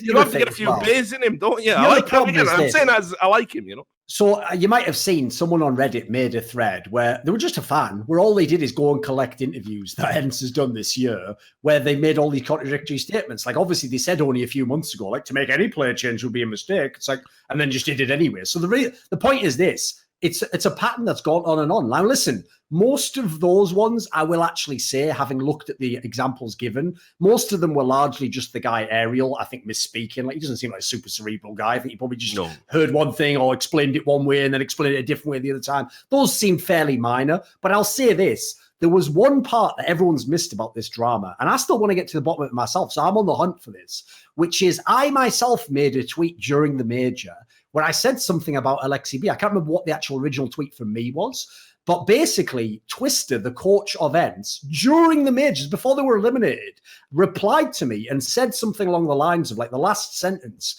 said something like, you wouldn't believe it if you'd seen what had gone on behind the scenes for the last few months. Well, that sounds mad fucking, that sounds like drama bait and a half. Like, when you say that, like, I wouldn't believe, like, that makes it sound, mate, like he literally is fucking people's girlfriends or like being abusive or that he's a bad team. Yeah. So the idea, well, the outrageous things in the finished scene, of course. I know. No, but the idea that, like, the idea that after this, you're now going to style it out that, like, it's an amicable split between the parties and actually it's fine. Like, also, by the way, that doesn't add up with the thing I was told. Like, even if Alu was the guy making the clutch calls, right? Why would I not believe that? Why is that so crazy? Like, that's what I mean. There's still something more to this story that I can tell isn't going to come out. Basically, here's what I think has to happen personally. Has Richie frozen? Is that me? Hello? No, Richard's frozen. It's just him. Well, wait a second for him to come back. He'll probably come in a second, right? Gotta change server. Why is it on Central Europe, by the way? Should we not put it on America? I just changed it back, yeah. Oh, fair enough. See if that would help. No, I think he's gone. Carry on with your point anyway. You probably drop back around. Let me think. What was I talking about there? Basically, I just think that personally more will come out on that story. Like my real problem with it is, with where he is now, you have to remember Alexi B is technically still under contract, because that's the other part no one mentions, is I believe they signed new contracts this year. Yeah. So he's under contract. Are you back there, Rich? No, he's not. Oh, never mind. I think you spoke. I thought it was him. Yeah. But the main problem is this, is that even though they're under contract, like, Alexi B hasn't gone yet. He hasn't gone to another team. No one's paid his buyout. He hasn't been released as far as I know. So he is still on the bench. So he's not going to say anything, is he, publicly? I think what you're going to need is this. In about 6 months from now, when he's left a team, but he's still playing as a pro and his contract's fully run out for Ents, that's when, assuming that's when it runs out, I'm going to go ahead and say that's when he'll do an interview and he'll say in the interview, for real, what happened. Like, before that, he'll hint at it. He'll maybe say something like, I had a lot of disagreements with a certain player. But I think what will happen is the truth will come out, but it's going to have to be next year, I'm afraid. I think that's when he'll be in a position where he himself can out whatever happened. So I just got moving off the Wi-Fi. Mike's changed. It's changed your mic again. He's gone to your webcam mic. Fuck's it. I didn't say much anyway. The basic point I made was just that I personally don't think we will find out what actually happened with Alexi B until Alexi B has run his contract out with Ents. He plays for another team, and I think then he'll make an interview where we'll finally, it'll have to be next year, find out what really happened in the fucking situation. Because the problem is at the moment he's still on the bench, and so you're just going to scupper yourself if you say it now. Right, I'm talking. And they're clearly not going to tell the truth. No, we can hear you fine. Is it back now? Is it normal? Yeah, it's good now. Okay, good. Right. Just everyone said it sounded like a demon. But yeah, so anyway, look, I'll let that one hang. We'll move on to the Vitality situation. This was a crazy one. I mean, first of all, we can talk about holistically the French scene. Like, do you guys ever fucking learn anything? Like, mad, isn't it? It's like I don't know, mate. Isn't there a sci-fi movie about this where, like, because people are just so, they always forget about it, that the cycle just fucking repeats over and over again. Like, it's probably some part of Moon where it's like that, right? Where the guy doesn't realize he's the clone, whatever. The French scene never learns a fucking single lesson. But so what happened was Vitality, we found out this is what happens. Like, Ziwu was still very good at this major, by the way, but he wasn't unbelievably he shit the bed in a couple of the maps in the quarters. Yeah. And understandably so, 18-year-old kid. Yeah, and listen, still was one of the top players at the major statistically, overall across the whole thing. His teammates equally let him down in certain in that match. I'll also say NBK in that match was particularly dodgy, but mainly just in that match. The rest of the major, he was actually good. Yeah. There was a lot of again, Vitality could have had a run where they're in the final of a major, and I don't think they would have beat Astralis, or I don't think that was possible. Wouldn't matter. Coming second in a major with where they're at would be a big deal. Yeah, but Vitality just had some problems, at this event, and now afterwards we can sort of intimate that they were present going into the major. There seem to be some issues there. I can give you some info. Basically, this cut was not anything made public within the team before the major. Like, this cut actually came as a, like, MBK himself didn't know this cut was coming. This is, like, for real. That's a real story. Like, oh, no, yeah. It just came, literally, he was just told one day, like, basically, you cut from the team. Which, when you think about it, two aspects is outrageous. One, this is his whole project. The only reason this team exists that Vitality could buy, like, think about being Vitality. I'm just going to walk in with my big balls and my sack of money, and I will surely just immediately be given a team, right? No, as we point out on this show all the time, we laugh in the face of people who say, I have 100 million venture capital. Can you tell me which of the top 10 teams I can buy? None of them, you dumb cunt. You're too late. They're all bought. Like, you can buy them. If you give me that whole 100 million, could go get you them. But, like, you're not just going to get them for market price. Well, this is what's mad. Vitality cruised into the game, and because NBK, who NBK is, and Apex didn't get signed by Mouse Sports, NBK was able to give Vitality a team that within a few months became number 2 ranked in the world and was winning events over Astralis. And you had a 17-year-old kid who was a monster, like one of the greatest prodigy debuts we've ever seen in the game, all because of one guy, NBK. If he'd chosen to stay on the bench in G2, if he'd chosen to go elsewhere to a FaZe Clan type setup, this team would never exist for Vitality. So the idea that this is the guy out of nowhere you've sprung it on and just cut straight up after you've been eliminated from mid is pretty outrageous. Like that, and I'll add in the final detail, which is this. Listen, homie, I'm just going to I've got one little message out there for one person in the scene. He likes to put the last 2 letters of his name in capital letters. It's called Apex. You are a snake motherfucker, mate. I like you as a person, but as an actual operator in this industry, you are a snake. And I told you this to your face years ago. I told you in a joking setting where it was members of your past team and members of your current team. And I said as a joke, you got to understand with this guy, don't get mad at him when he snakes you. It's like the parable of the scorpion and the frog. Yeah, the frog. You've got to know that the scorpion does that. If you know he does that, don't give him a fucking ride over the river. Like, he's going to snake you. So if he's in your team, use it to your advantage. Stay on his good side. Know who he's going to snake, etc. Like, it's just his operate. Like, listen, the French scene in general is a clusterfuck of politics and people kicking people because they're friends. But Apex directly has now cut a whole bunch of people who are like fucking direct friends of his and shit. Like, listen, I'm not hating on you directly. Eventually, someone has to be ruthless and cut people, but it doesn't always have to be you, man. It always comes back to you. So I'm just saying. Snake can't change its skin. Well, it can actually. It doesn't make any sense at all. Also, like a venomous snake, you got a little bit of venom right on the camera there, buddy. While we're talking, you want to, just a tiny little dot if you just want to get it, just because. It took like fucking 20 years off you, mate. It was you should maybe leave it on. But anyway, no, you're absolutely right. And let me tell you as well, I got some information for you because as soon as they went out, I said, yo, like, Nathan, do you want to come on the fucking No Majors Club? And he said, brother, like, ordinarily under any, like, circumstances going out with the major, I'd come and I'd talk about it. But he said, like, you got to understand, I did not know this was coming. Like, this got dropped on me, like, out of nowhere. And he's really pissed off about it. I mean, I think we saw from the Discord, the Discord logs that got leaked and came out. Especially because, by the way, he's in a worse position than anyone else. Because even though he's NBK, and by the way, I don't care what any shitter fan tells me now. If any of them say it in chat, just ban him on site. Anyone who tells me he's a garbage player, rubbish, like shouldn't be in team, you don't know what you're talking about. You know nothing about Counter-Strike on any level. I could look what he just did in that fucking. I could get you the whole current active Hall of Fame level players who would all say he's fucking legit. But anyway, putting that to one side, one of the biggest problems about this that makes it so dirty as well is that the guy has just explicitly left G2 in a way where he's basically told G2 to go fuck themselves when he won that CS Summit. He doesn't even have the option of going back to G2, because if he does, what a mad blow to his whole fucking ego that'll be. Like, who would want to have to crawl back to their old boss and join in, which shocks his empty seat? Like, you've also put him in the worst spot ever. Like, he basically has to go international now. Let's be real. Yeah. Oh, yeah. Well, listen, best thing he could do, mate.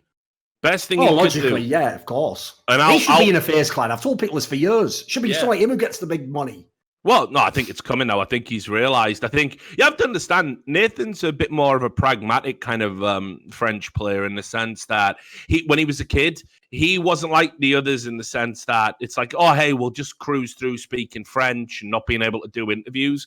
Nathan at 17 identified, I need to start learning English because if I'm going to be a big star playing for Very Games, which he absolutely, he went from being a very obscure pick when he got brought into that team to basically going on to be the bedrock of any successful French team. He realized, like, yeah, I need to stream, I need to be able to communicate, I need to do interviews. I'll be the guy that takes on that burden. I'll be the guy that does it because I want my brand to grow. So, but he's always equally wanted to do it with a domestic team. He's always wanted to do it with the core French scene that he knows, where he's from. He's just not as insular as a lot of the French players. So finally, I think this gives him the impetus to go out and, like you say, I'd love to see him in a FaZe clan. I'd love to see him in an international roster. I'd love to see him working with an Alexi B. I'd love to see him being the fucking anchor for a player like coldzera. Here's a stat for you. These are realistic possibilities. Right. If anyone wants to do a little stat to show them that a modern day fan knows nothing about NBK, here's a stat that will blow your motherfucking mind. Yeah. Right, NBK has won more HLTV MVP awards than he's won the same amount in his career as Shocks and Flusher each. Yeah. So you want to talk shit on this player, like a player who's played every position in the game as well, except why he hasn't. Meanwhile, of course, every time Shocks has an off tournament like he did at this major, everyone will be like, "Oh, but it's forgiven, of course." Yeah, exactly. It's forgiven. Oh, and as for Flusher, it's like, heh. We'll just let Flusher fucking. When I invented that term, like it was last year now, when I used it for Fallen, where I said him and Forrest, etc. They're like Counter-Strike royalty, like they never really get the. It's true, isn't it? Some people, once you're in that class, you never get dissed. Nah, you never get. No matter what you do, you could fail on the most epic level. You could be like Fallen right now, not even winning lands that have like fucking tricked Hunden winning them, and people still won't ever question your leadership. It's mental. Because the problem I have is this: I don't mind if you don't want to blame him, just don't blame other people. Then keep it fair. You've got to have consistency in how you operate in this regard. So the reason why, by the way, I'll call out even someone like Zeus, a great in-game leader, as a shitter in the latter years, is because I'd do that to the guy who's not a famous player. I'd rag on him if he was shit as well. So how am I going to be unfair to that guy? And again, right, you this is all you need to know about pleb fans. Like, right, Jason Lake came out, basically said, right, hit me up, like, while his like just after his players had lost the game. Team Vitality came out and said, we're dropping MBK. Like, what was it? Was it the same day? Yeah, the tournament hadn't even finished. Yeah, it was right after the match, I believe. I think it was. I don't know if it was right after the match, but it was definitely the next day. That's the window we're talking about. No one said a thing. And there wasn't any big stuff with the announcement. They added a tweet saying MBK's professionalism, talent, and dedication played a big part in the many achievements recorded since the creation of the squad. However, the entire team had a hard time being consistent recently, and a big decision was mandatory to go forward. As of now, MBK is still under contract with Team Vitality, and a decision regarding his future will come in the upcoming days. Well, I mean, the decision is this. I hope he hasn't locked himself into another egregious buyout contract like he did with G2, so he can't get the fuck out. I mean, that would be a little bit on him at this point, but, you got to do what you got to do to get into the teams.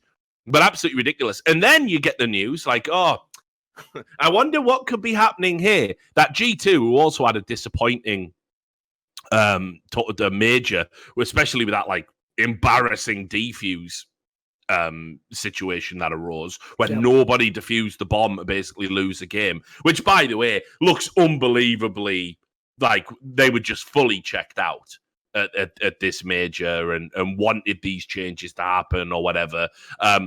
It's no exaggeration to say I think the player that really stood out for me at G2 was Jax. So then reports started coming out that Shocks is on his way out to G2, maybe Lucky as well, and that Vitality were looking to bring Shocks into the team. It's like, guys, I've seen this before, right? I'm going to be like, what's he called off the fucking late night show with the envelope, right? So here's what's going to happen. The Great Karnak or whatever. Here's what's going to happen. Shocks is going to come in this team. It's not going to fucking work. Within 3 months, Shocks is going to be the in-game leader of this team. That's going to work even worse. And then within 6 months, we're going to start the French shuffle process all over again.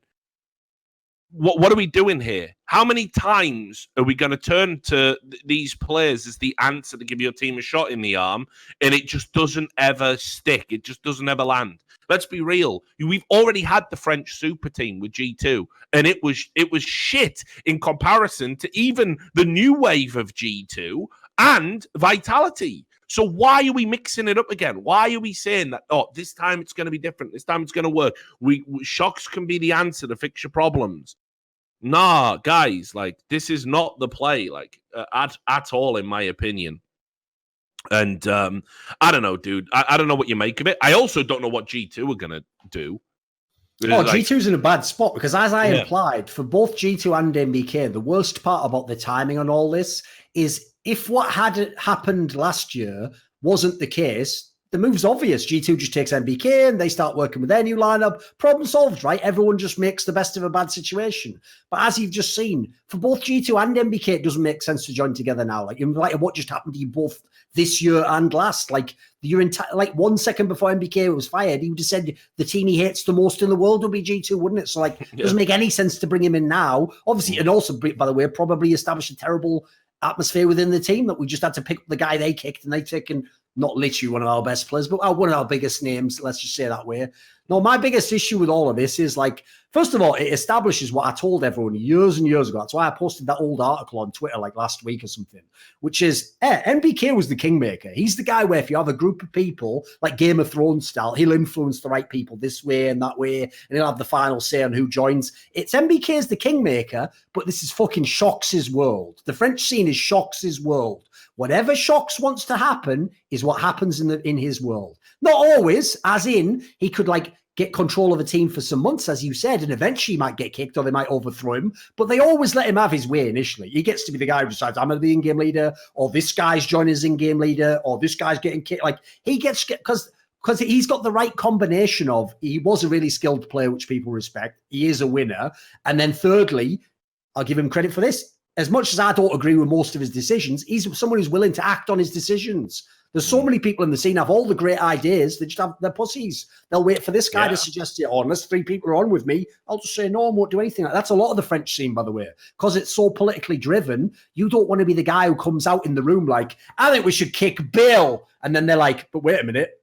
Most of us agree with Bill. Oh, fuck, I meant Ralph. Like, no one wants to be that guy. So what everyone does is everyone just sits back like a fucking school disco, nervous to make a move, and then whoever the bold person is who makes the move gets to run the whole scene. So that's MBK and that's Shox. And in this particular scenario, as for the last one, NBK has lost this battle. Shox has won this one as well. He'll get his chances again, I've no doubt, in a few years. Because as you say, probably the saddest thing about all this is for newer fans, we have to analyse it like real Counter-Strike moves and sorts of sporting transfer. But if you've actually followed the scene in Counter-Strike in the French scene, it's like just the latest episode in fucking Coronation Street, isn't it? It's like we all know the same storylines are going to play out. Yeah. The same shit main characters are going to be there. Like, I'd like to believe more is going to happen, but I don't know. And listen, while we're talking, Alex is in the chat. Obviously, the current IGL of Vitality. He's done great work. You know, we've talked about that on the show before.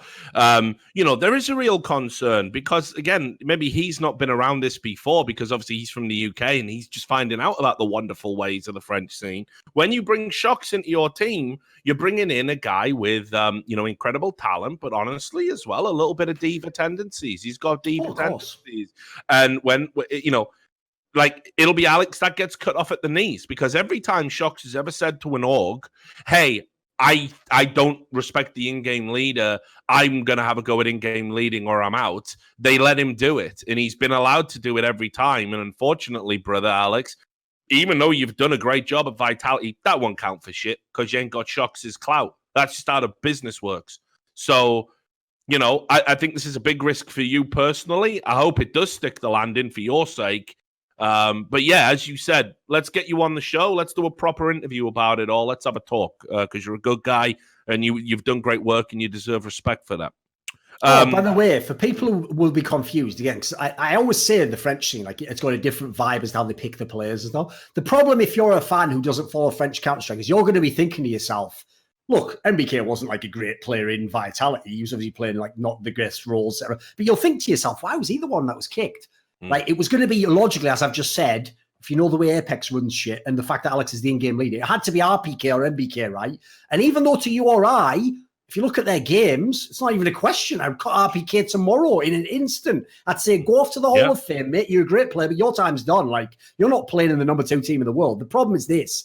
Believe it or not, their actual personalities means it's a lot easier for RPK to stay in the team and not get cut than MBK, because MBK is someone who's a mover and a shaker and who makes it clear when he doesn't agree with things or the level's not good enough or someone isn't playing. RPK is just going to show up and play the game. He's just going to play his role. He's not going to be good, but he's not going to be terrible. He's just going to be okay. And he's just going to chill, and he's a legend, and he's also Counter-Strike royalty. So in that scenario, it doesn't surprise me at all if you ask me between the two who the French cut that they picked MBK. I get it. It's just I personally thought RPK was the obvious player to cut there. Then again, there's also the other thing that you have to add in, which is in no universe is MBK letting Shocks join Vitality if he's still in the team.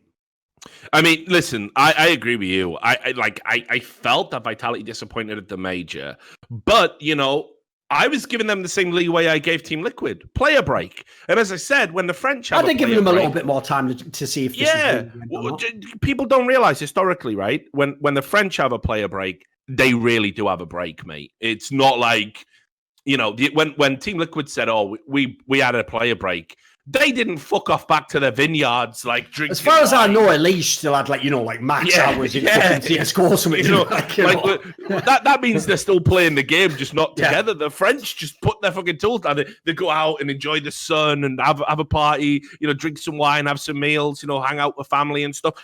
That's culturally how it's always been. You know, and I've been following the French scene for a fucking long time. Oh, as if the sun's fucking come out now, straight blinding me. Reasonable behavior. Thanks, God. Your sound. Anyway, I'll deal with that in a second. But anyway, you know, that's just how it is. So they really did have a break. So I was like, maybe don't make a fucking change. Maybe don't make a roster change, and maybe just see how the next tournament goes. They weren't the only big name. They weren't the only top 3 team, top 4 team that flopped at this major. Most of them did. Let's be real. They actually. The sad thing about what happened at this major, by the way, is this was actually the one major where all the big names could have got away without having to make the big move, because you all collectively failed. So since everyone except Astralis looked shit, you could have all just blamed the player break, and most fans would have bought it. Yeah, and listen, I even go so far as to say I don't really count this major. I know this is like I think in a way it should have an asterisk. It's got plenty of them. It's got more asterisks than, like, you know, I don't know where I'm going with that. Whatever. Justin Trudeau trying to hand in his diary redacted to the government. It's all right. That wasn't bad. I was going to go with. I was trying to tie in the French comics because we were talking about the French scene. Like all right, Tintin or something. Maybe someone swearing at Bloodhound or whatever his name was. What was his name? What, Captain Haddock? Captain Haddock. There we go. Yeah. All right. Anyway, whatever. Swear a lot, didn't he? And put a lot of like hashtag, asterisk, exclamation mark. When he could have just said cunt. Tintin's Belgian, of course, as well, but whatever. He's a bellend. No, he's all right. He's all right, actually, Tintin. Why are you doing T-side Tintin? I know, exactly. I thought Tintin was an all right lad. He was all right. Yeah, no, anyway. The point is here, though, all of these teams could have just got away with it because, like, I don't count this major. I think, you know, we're never going to do a major after the player break again. And brilliant. Good news, everyone. Yeah, because the quality of the CS was awful, and it really showed. And this, you know, brilliant. I'm super happy Astralis made history and all that fucking noise. But yeah, this move felt a little bit knee-jerk and reactionary, and the way it was handled was so fucking, like, rushed out. Like, I hate it when orgs let legendary players go without a proper farewell. Because it kills me. Yeah, the one thing that you'll see over at, like, say the CIS region is really good at this. They do like tribute videos. They do like, you know, frag movies. You know, they people do like dedicated tribute streams. MBK, it's just like, get the fuck out of there, you French trash. Like, that's that. Like, they just put up Carrigan.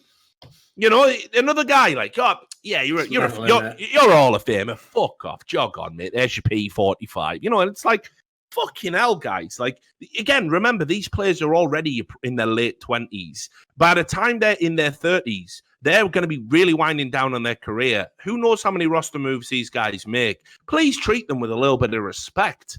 What they've done for the organization. Even more egregious. Vitality, by the way. Who were they? Even more egregious. How about when Virtus Pro let most of those players go? They were in your team for years. Where are the I know. fucking Tribune videos? I know. I'm not even exaggerating. When you've been in teams for as many years as those VP players were, I actually think, with no exaggeration, I know we don't have stadiums, this wouldn't work, some equivalent of a jersey raising / statue should be considered when they've been for that many years, like 4 or 5 years in your org, winning titles. Like, that guy deserves to literally part your org forever. Yeah. In an unofficial context, Yeah, exactly. I mean, we've reached that point in esports equivalent. Like 5 years in esports is like 20 years in fucking NFL, mate. Yeah, that's like some legendary shit, man. And obviously, we don't have shirt numbers, jerseys. Exactly. But do you know how many people actually don't even have like on their stupid websites? They don't even have like a Hall of Fame or anything. Like, guys, like, come on, man, get it together. But anyway, whatever. We'll move on with that. I just think the French scene. It's repeating mistakes. Kiyoshima's in that mix. We should probably talk a little bit about him. By the way, the biggest thing that tilts me about these moves right now, because I had this discussion also on Pika's Advantage, and what's funny is I've noticed everyone has the same opinion as me.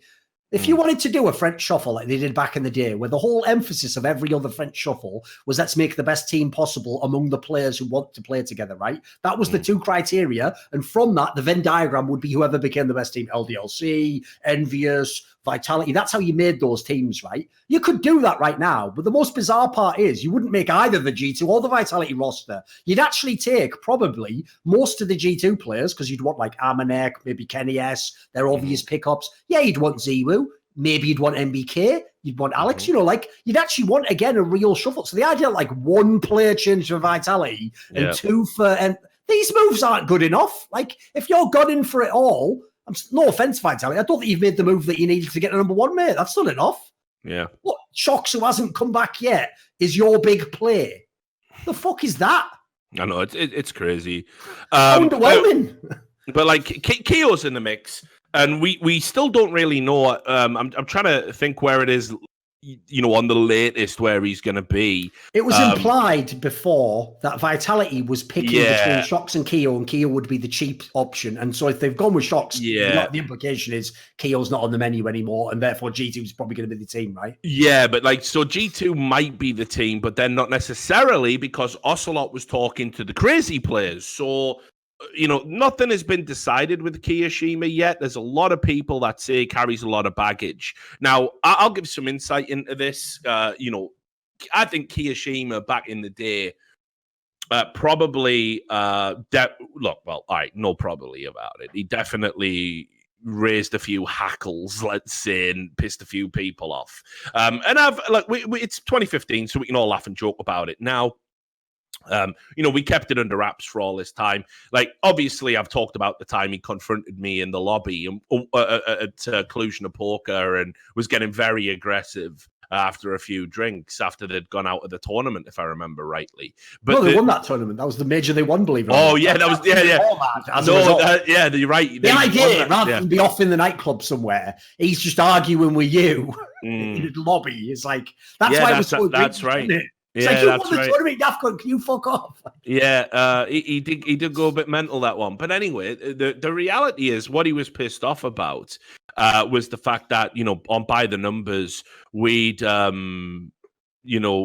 Shox is better than him. We'd said that if you had a choice between Kiyoshima or Shox, you should pick Shox. And by the way, I'll just say this as a little note for every pro out there. Day. A lot of pros naively think everything we do on these shows is just for show, and it's like wrestling, right? So I have players. No. I'll give you an example. At the last major, I won't say who, but I had Na'Vi players before their game against NRG the day before asking me socially who's going to win that match. I told them, listen, I don't give a fuck. I'll tell you to your face, NRG is going to beat you. And they were going, what?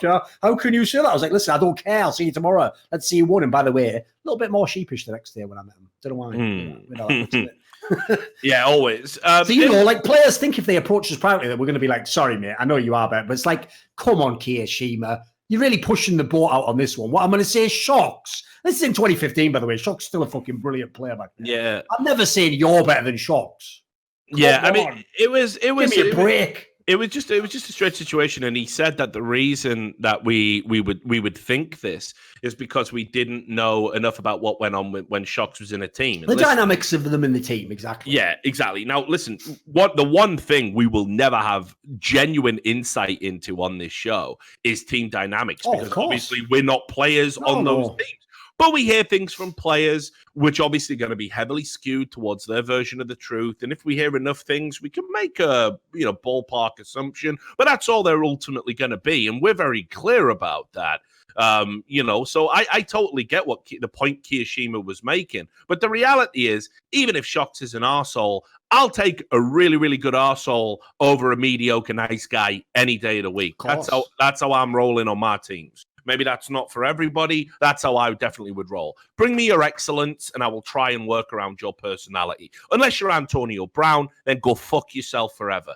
But with this situation that came up in 2015 at Cluj-Napoca, KO was basically, getting in my face saying Shocks is like a bad teammate. He's really difficult. I'm not like that. I'll do anything for my team to win. Shocks won't. That's why I'm the better guy. That's why I'm the winner. That's why I'm the guy you want in the team. I was just like, okay, I disagree. Perfectly fine premise. Yeah, you can have that opinion. But anyway. The reality there is that I think Keo pissed off a lot of people with those forthright views. He has a hardcore French element that really like him, but unfortunately it's none of the big names, because Keo isn't toxic in the sense that he's a diva. He's toxic in the sense that if you're being a diva, he'll call you a cunt. And you know what? Fair enough, guys. It's not pleasant to play around superstar mentality players when you're the guy that basically is the enabler for them. You're the guy who throws the flashbang so they get 3 kills and they go, keep up, Keo. Fuck this, man. That would piss you off after a while. I totally get Keo's perspective. That's why I never held a grudge about him getting so aggressive about it in person, because, yeah, all right, you got a point and you've had like 10 beers. So, yeah, fuck it. And sometimes we express ourselves in the wrong way. But the reality remains, there's a lot of people in the French scene who haven't forgiven some of the stuff that he's done. And I think, sadly, Keo might even get passed over in this shuffle again. Oh, right, I'm going to have to do this. So here's the problem. I have said all these things I'm about to say, but the problem is I think some of them might even have just been on those like Patreon discussions I have with my... So I don't know how much of it was official, but I know I said some of this on the Peakers Advantage podcast. So I'll just... You know what? Let's just do it once and for all. There's going to be the one place I'm going to document it all. I won't even do it on my own video. We'll just do it here. Yeah. Right. Here are the 3 things I heard. So he got kicked out of Envious. They even directly said he was the one who didn't want to practice as much as when they went in their slump. Kicked from Envious, not practicing enough. Goes to FaZe Clan. In FaZe Clan, eventually gets with a very good in-game leader who brought him back in the game. You remember? Karrigan brought Kiyashima back off the bench. When he had Jacob instead, who at the time was playing that role, brought Kiyashima in, and they became the second best team in the world. They were winning tournaments. They were amazing. Yeah. I was told by people in that team, more than one, credible people, that before that major, which infamously they bombed 0-3, and Karrigan and Kiyashima shit the bed statistically, he just outright told his team in the boot camp something to the effect of like, I don't give a fuck about this major anyway, so get someone else after this. And then when they bombed it all, they were like, yeah, well, see you, mate. You're off. He then had the gall to publicly play it against them. Like, why was I cut from the team? What the fuck is this? Which is what he does every time, you'll notice, when he gets kicked. He always implies it was never him. Third detail. Am I the problem? Third detail's very interesting, because the third detail, I don't have any background information for. I have no speculation. I'll just tell you the official story. The official story is, for whatever reason, the people who remained in Cloud9 just didn't want to play with Kiyashima. Now, in light of the things you know from the past stuff I've just said, ain't a good track record, is it? Because those are 3 teams in a row that all want rid of this guy. And by the way, no matter how good his level of play is, because in most of these teams, he was one of the better players. In Cloud9, I thought he was the best player. I thought it was him and then Flusher. Automatic him and then Flusher. We'll say he's the second best player.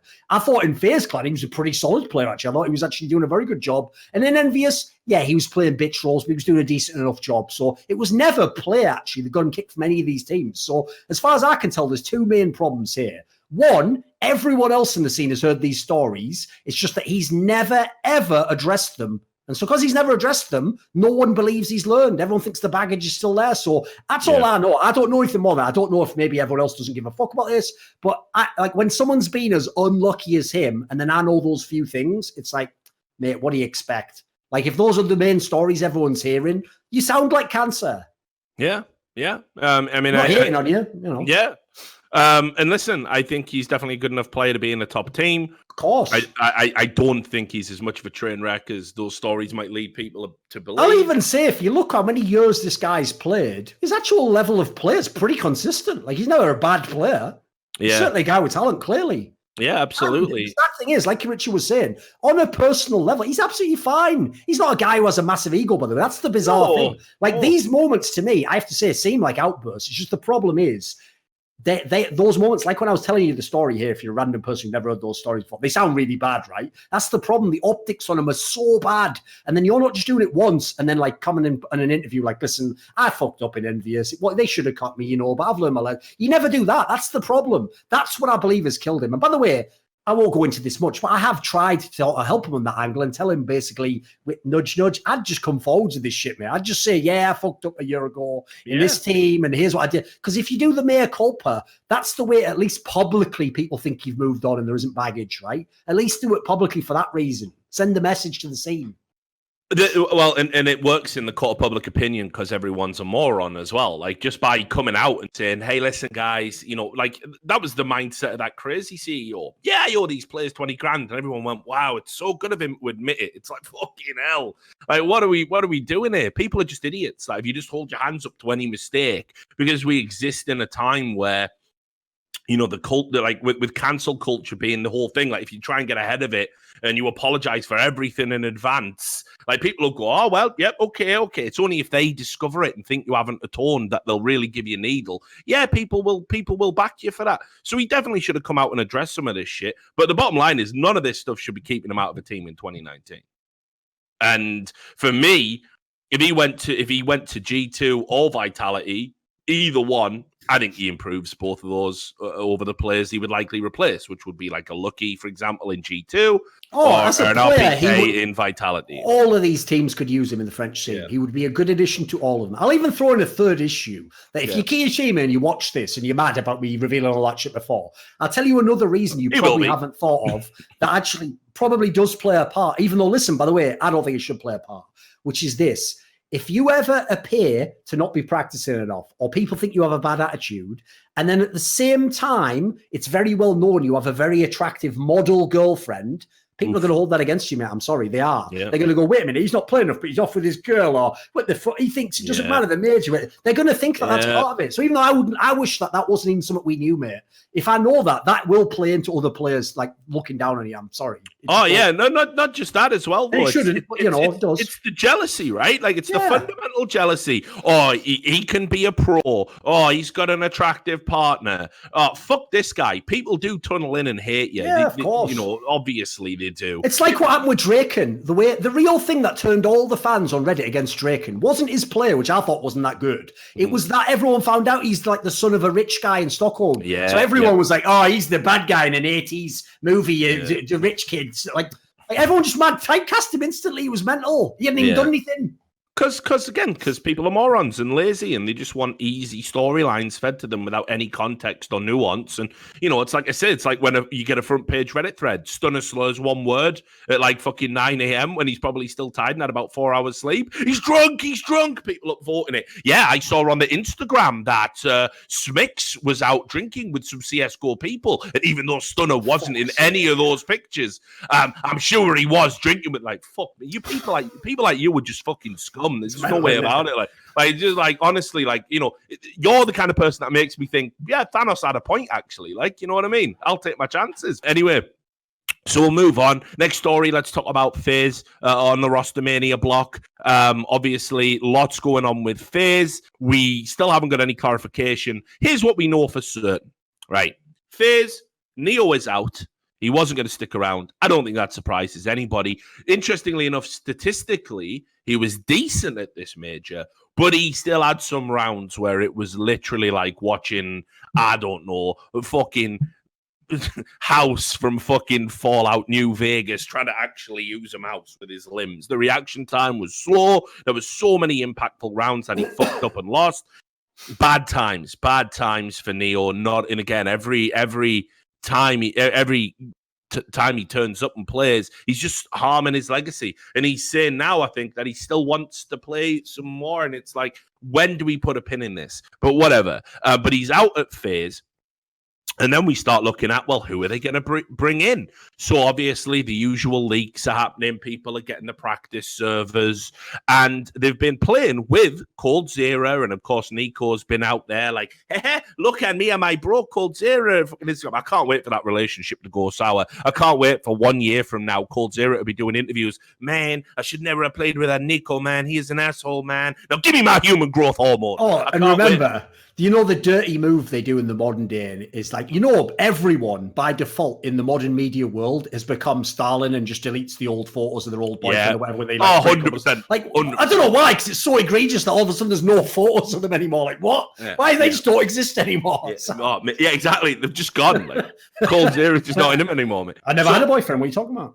So the reality is, that move is a nightmare as far as I see it. You've got two of the most egotistical players who are both. And by the way, if they ever in their mind what it's going to be like, if they ever break up, if that bromance ever breaks up, I hope as coldzera's walking away, he just goes, Nico's tilted, just as he exits around the corner. Yeah. Oh man, it's coming. Believe it for real. The reality here is that I think they've romanticized what it's going to be like to play with each other to a point in their mind that can definitely never live up to expectations. And you know what it is secretly as well? It's that they see aspects of each other.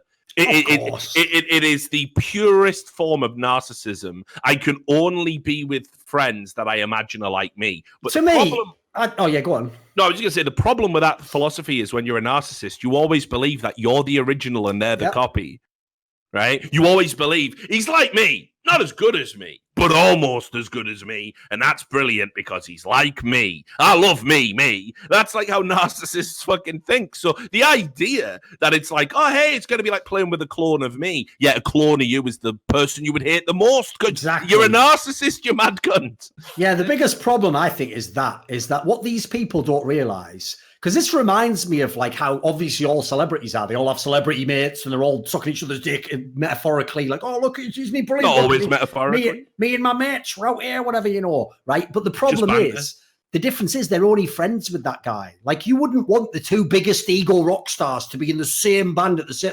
Like you're saying, that would blow up faster than any band ever. Because what would happen is when one of the divas goes off, the other one would be going, wait a minute, I'm the diva around it. It's like, and it'd be wrecked instantly. Liam and O'Gallagher couldn't even do it. No. What usually happens in those teams, by the way, is you have one diva and then a bunch of people who, if anything, are the opposite. They're so limited in terms of how big their personality is that they're basically willing to have half a personality to make room for this cunt. So you can never have multiple people like that. And then you've got to throw in as well, remember, if they get to play together in FaZe, it will be the highest stakes one of those moves ever done. Because you'll have to pay so much to buy coldzera out that when it inevitably doesn't work when you try playing together, and you now have to decide the ridiculous Sophie's choice of, do I kick coldzera or Nico? You're going to be so fucking annoyed that you had to buy one of those players. It's going to be ridiculous. You're going to be like, why have I literally basically made like a Kobe Shaq team? And now these cunts are splitting up as well. Brilliant. Well, why am I doing this? So the interesting thing is there was talk about maybe going out and getting Alexi B to bring in a dedicated in-game leader, because we all know that God Emperor Nico can't be allowed to happen. I like that angle, though. I thought it started to get reasonable. Yeah, that made sense, didn't it? But that ain't happening now. And what they're doing is they're playing with this Estonian, Latvian Brokey, where it's like he looks like he's actually going to come into the team in FaZe, like full time. And I'm going to tell you, listen, this kid, I don't care how bad he plays. I don't care if he's bad. I don't care if he's good. I'm not going to criticize this kid. He should take this offer 100%. Yeah, absolutely should take the offer. 18 years old, but be careful about playing with your heroes. And this reeks of scapegoat, mate. That's what that reeks of. Like, you bring in He's the young fall guy, yeah, basically. 100%. And let me tell you, Nico is so fucking cynical and so fucking arrogant and so fucking conniving that absolutely that is a factor in bringing in a young, unproven player to the team. But on the upside, Cold Zera's going to be there, and you saw how he treated that Showtime guy, so don't worry. It'll probably be fine for you, mate. Yeah, so imagine that as well, right? They'll be doing the exit interview, Nico and Cold combined from the next major going, of course, it's mainly that Brocky cunt who cost us the middle. Yeah, and I'm telling you. But now we're going to bring in Shocks, and it'll all be fine. You always, when you're talking about what's going on in FaZe and the decisions Nico makes, it has to be looked through the filter, the lens of pure unchecked narcissism, because that's exactly how he operates. So the reality here is, this is brilliant. This is like his Fallen moment when Fallen discovered Cold Zera. If this Brokey kid comes out and he's legit, Nico can go, well, see, because I know everything about the game, I've got the magic eye for talent as well. If the kid, however, flops and fails and isn't good, he just gets kicked out. We just pretend it never happened. He just carries all the weight. And think about that as well. You're so fucking delusional. You would put the weight of you not being able to carry a team. By the way, Simple out there carrying a team, right? A worse team. Fucking Ziwu out there carrying a team, right? You know, it's possible. Nico ain't carrying no teams like they are. Not at all. He's still really, really good, but he ain't carrying the teams like he used to. You know, maybe he's worn out from the Dennis and Spiddy era. Sure. Who fucking knows? But, you know, and neither was Cold Zera. Cold Zera, you weren't carrying MIBR at the end. You can say it was down to personal. Oh, I'll say there, by the way. But you were bad when you got as much as it hurt me to see Cold Zera in a bad team, because he was still a very good player right up until pretty much the end of MIBR. He was still always very good himself individually. He did what he did even in the championship years, but just the rest of his team was shit. As much as I hate having to see a great player go through that, for all of his shithead fans who, when they were winning, used to tell me that, like, Simple only gets all those kills because he takes them from his bad team. Like, where's Cold Zera then, homie? I told you back then and you didn't believe me, but I was right. Difference is this. I think Simple could, with the right team, win all the majors, etc. Cold Zera can't do what Simple did when he hard carried those teams that he was on. That's just a fact. Like, we've seen it. You've seen it play out. He had way better teammates than Nico and Simple did back in the day, and he couldn't even carry the level they did. And by the way, because it's unreasonable to expect that of him. He's just a player, and he's not a god. So I think we'll wait and see how that pans out. But that would leave the FaZe roster basically as being Cold Zera, Nico, Rain, Olaf, Brokey.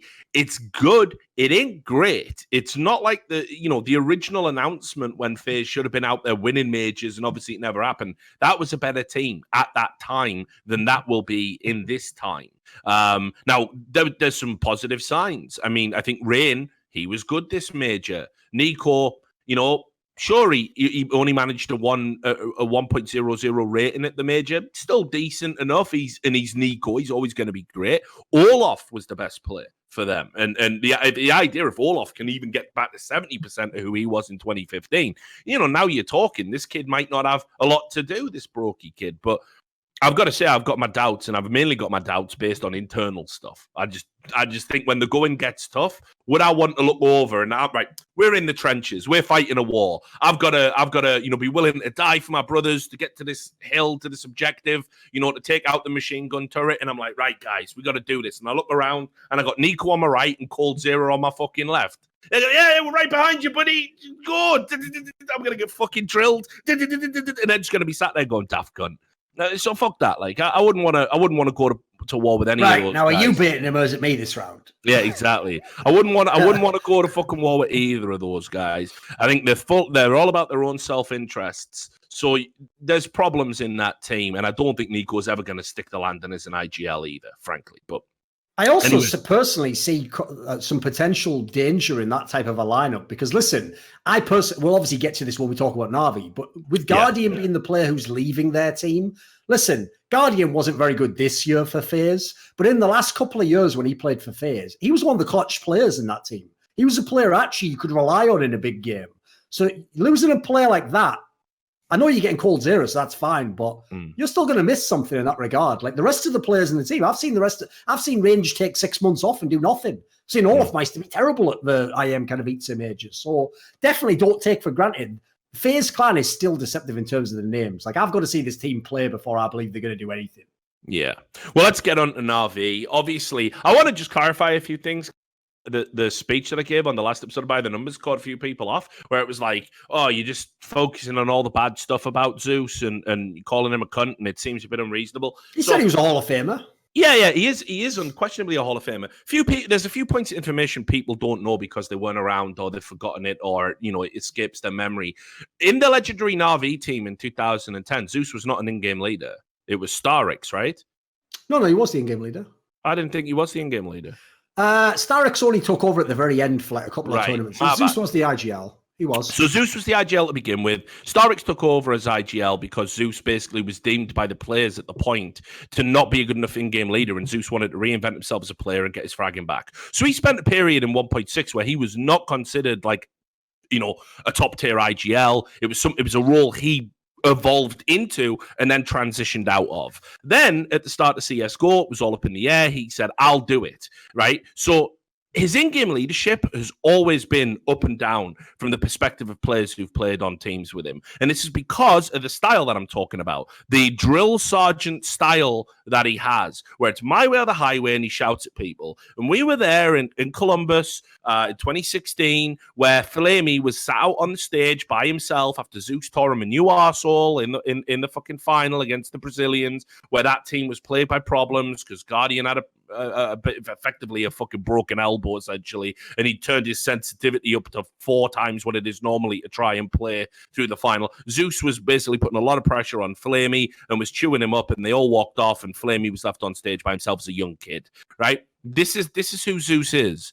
And then he blamed that team, went to Gambit, won a major, returned, was promptly insufferable because idiots like me thought it actually showed something about who he was as an IGL. And then he comes back into this. It probably did to some degree. It's just people overblew it, because of the storyline. Yeah, exactly. And I love the storyline, obviously. Yeah. It did show something. He did win his major, fair enough. But then he came back to Na'Vi and he was given a better team than that Gambit team. Yep. Right? He was working with the best player in the world, unquestionably. And what did he do? He kept his fucking sycophants around. He brings in Kane as a coach. By the way, Kane out of Na'Vi now, you'll notice, now that Zeus isn't around. Pretty much instantly. Right. And let me tell you why that is. Nobody on that team, right, respects Kane as a coach. He is Zeus's crony. Right? I'll tell you, I literally was told a story. This wasn't in confidence, hence why I can say it now. I was literally told a story, which is like, I have never heard stories like this, Richard, until you go back 10, 15 years ago, where we used to have fake managers standing as a coach behind players.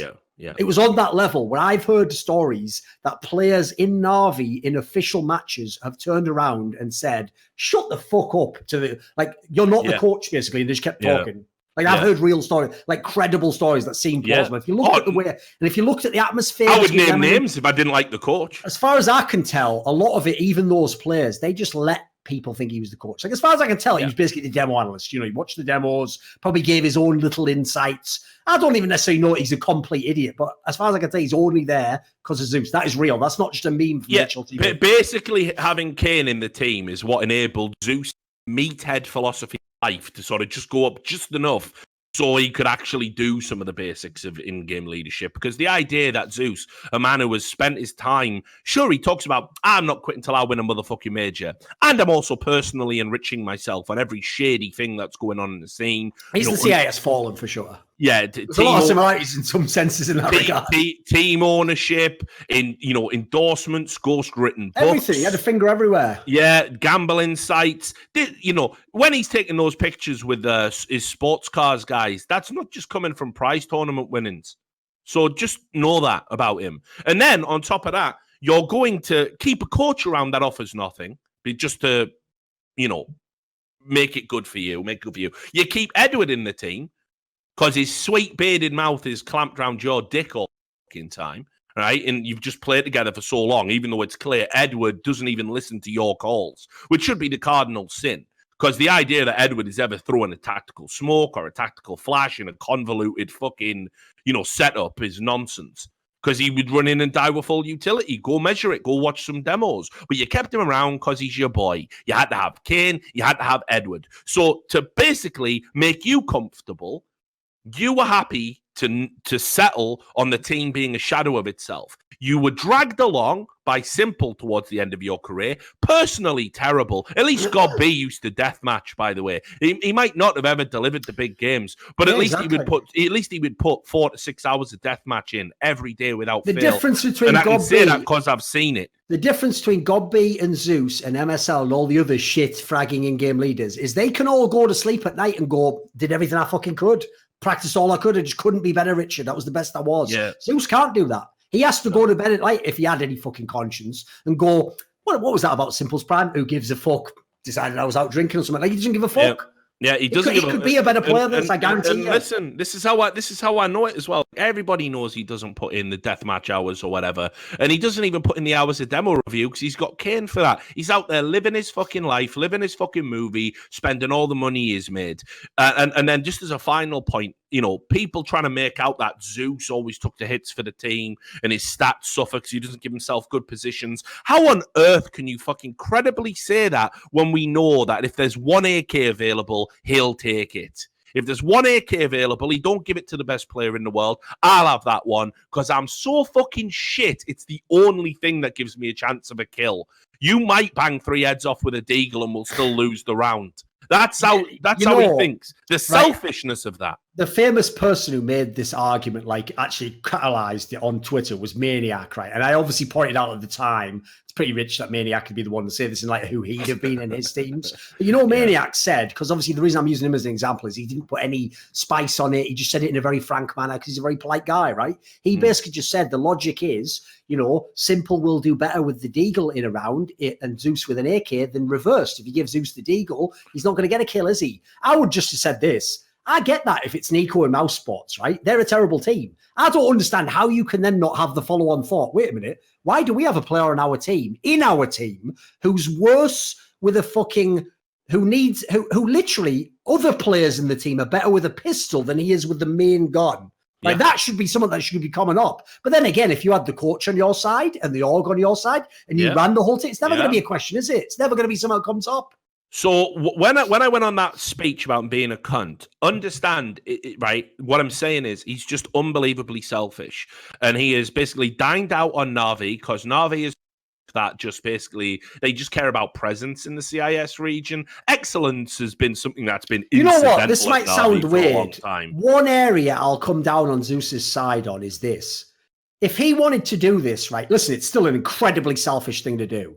But if his whole angle was like, you saw how Na'Vi treated me. They cut me from the team as soon as I was surplus requirements. I went and won a major. Then they came crawling back. So fuck them. I took them for all they were worth for the last couple of years. Took all the money. I pissed in their face.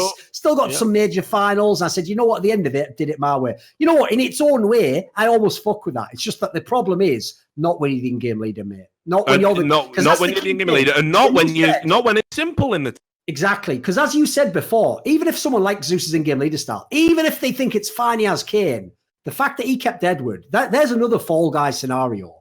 What he did by keeping Edward was make 1 year of discussion about Na'Vi. Why is Edward in the team? It was never about why is Zeus in the team. Because it would have been that. If you replace Edward with Quicker a year ago, it's all about why is Zeus still here? He's shit. But it never was about that until Edward went. Have you noticed that? Yeah. Zeus actually did get to miss all the abuse. And he's the IGL, for fuck's sake. Normally, the IGL's the first person that gets it. He's such a selfish dude. Fallen. He's such a selfish dude. I would even be willing to say that I bet one of the reasons he kept Edward around was like there's always this lightning. Honestly. He's that kind of guy. I've seen people do that sort of thing before. Yeah, he's that kind of guy. And people just don't know who he is because obviously he never really engages in English. He's always had that fishiest dude basically running his Twitter accounts and just saying like mad shit and making it look like he has a brain and he's funny and you know, gets ahead of PR stuff and that. Mate, honestly, you got to know what a cynical, weird cunt this guy is behind the scenes. Like I say, we've already done it on the show where it's like, I'm just going to film Thorin at an after party without him knowing about it. Like you know what I mean? The guy's a fucking grade A bellend, like, and it has been for a long, long time. Oh, by the way, the maddest one ever. You can still go watch this to this day. I believe it was in 2015. He just went to a Star Ladder after party and just filmed people drunk who were all players, like Smix and fucking Vladislava and pro players who were drinking in the middle of an after party, and he was just filming them all, and he put it all on YouTube. It's still up there to this day. You can go watch it. Like these are like basic cardinal sins of esports. If you commit, you're pretty much supposed to be like excised from the whole community. Like I actually to this day can't believe like TOs didn't just say like, you ever do that again, I don't care who you are, you never come. You get thrown out. You get thrown out of TwitchCon for streaming live at a convention dedicated to streaming. So what should happen to somebody that like basically says, "Hey everyone, we're all one big esports family," secretly filming you for YouTube content though, secretly filming you for YouTube content while you're vulnerable? It's nonsensical. The guy is. By the way, I don't care. The guy is selfish human garbage. No matter what anyone thinks, put it this way. I'll give you the best example. It could be my worst enemy, as someone who's completely fucked me over. Like, I guess I don't really have anyone that would fit. I wouldn't do that to him. I would never do that. If I came in, if I was at an after party, right, and Nicola Nyom just bangs out a reel of coke on the table, I'm not just going to film it and put it on the internet. Like, that's none of my business. Mate, I'm not. I'm going to say, I always liked you, mate. Now, exactly. I'd go, listen, mate. Always liked you, Nick. I always thought we should, break bread, smoke the peace pipe, or another type of pipe if you've got one. And then, no, don't worry. As soon as that 20 minutes later, I'd go, you're fucking scum. Anyway, where are you at, other guy from esports who also might have the goods? Yeah. We need to have a talk as well. Yeah. And I do the rounds like I do. So anyway. Rich, sometimes I haven't got enough for the last day's video. No, I know how it is, mate. I know how it is. You've got to bang out them 4 videos. Right, so anyway, look, so Zeus looks to be out. There's a lot of talk about who was coming in. Now looks like it's going to be Guardian out at FaZe. And Guardian. Speaking of the French scene and how people just keep doing the same thing over and over again, Richard, Na'Vi welcomes back Guardian to the team. Yeah.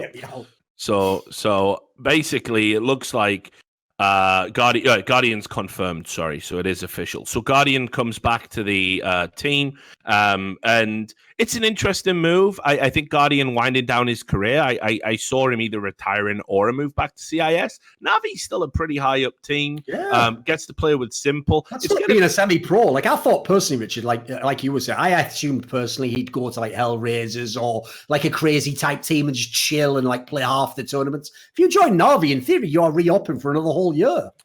Yeah, and for me, the area where we get the big fucking boost in what we're going to see from Navi moving forward, bringing Blade in as a coach. That's the bigger move to me. Yeah, no, I'm with you on that. I'm with you on that. I think Blade is a guy. Like, listen, I hated watching that Flipside team. Oh, they were cancer. They were the worst team to watch ever. It was pure shit. Yeah, but he made them competitive in every game. They would always lose 16-13. It was the slowest, dullest Counter-Strike of all time. But their executes were on point. They were always competitive in matches. It was just pure aids to watch. Like, so what he can do with better players and a player like Simple, there's something to be excited about there if you're an RV fan, for sure.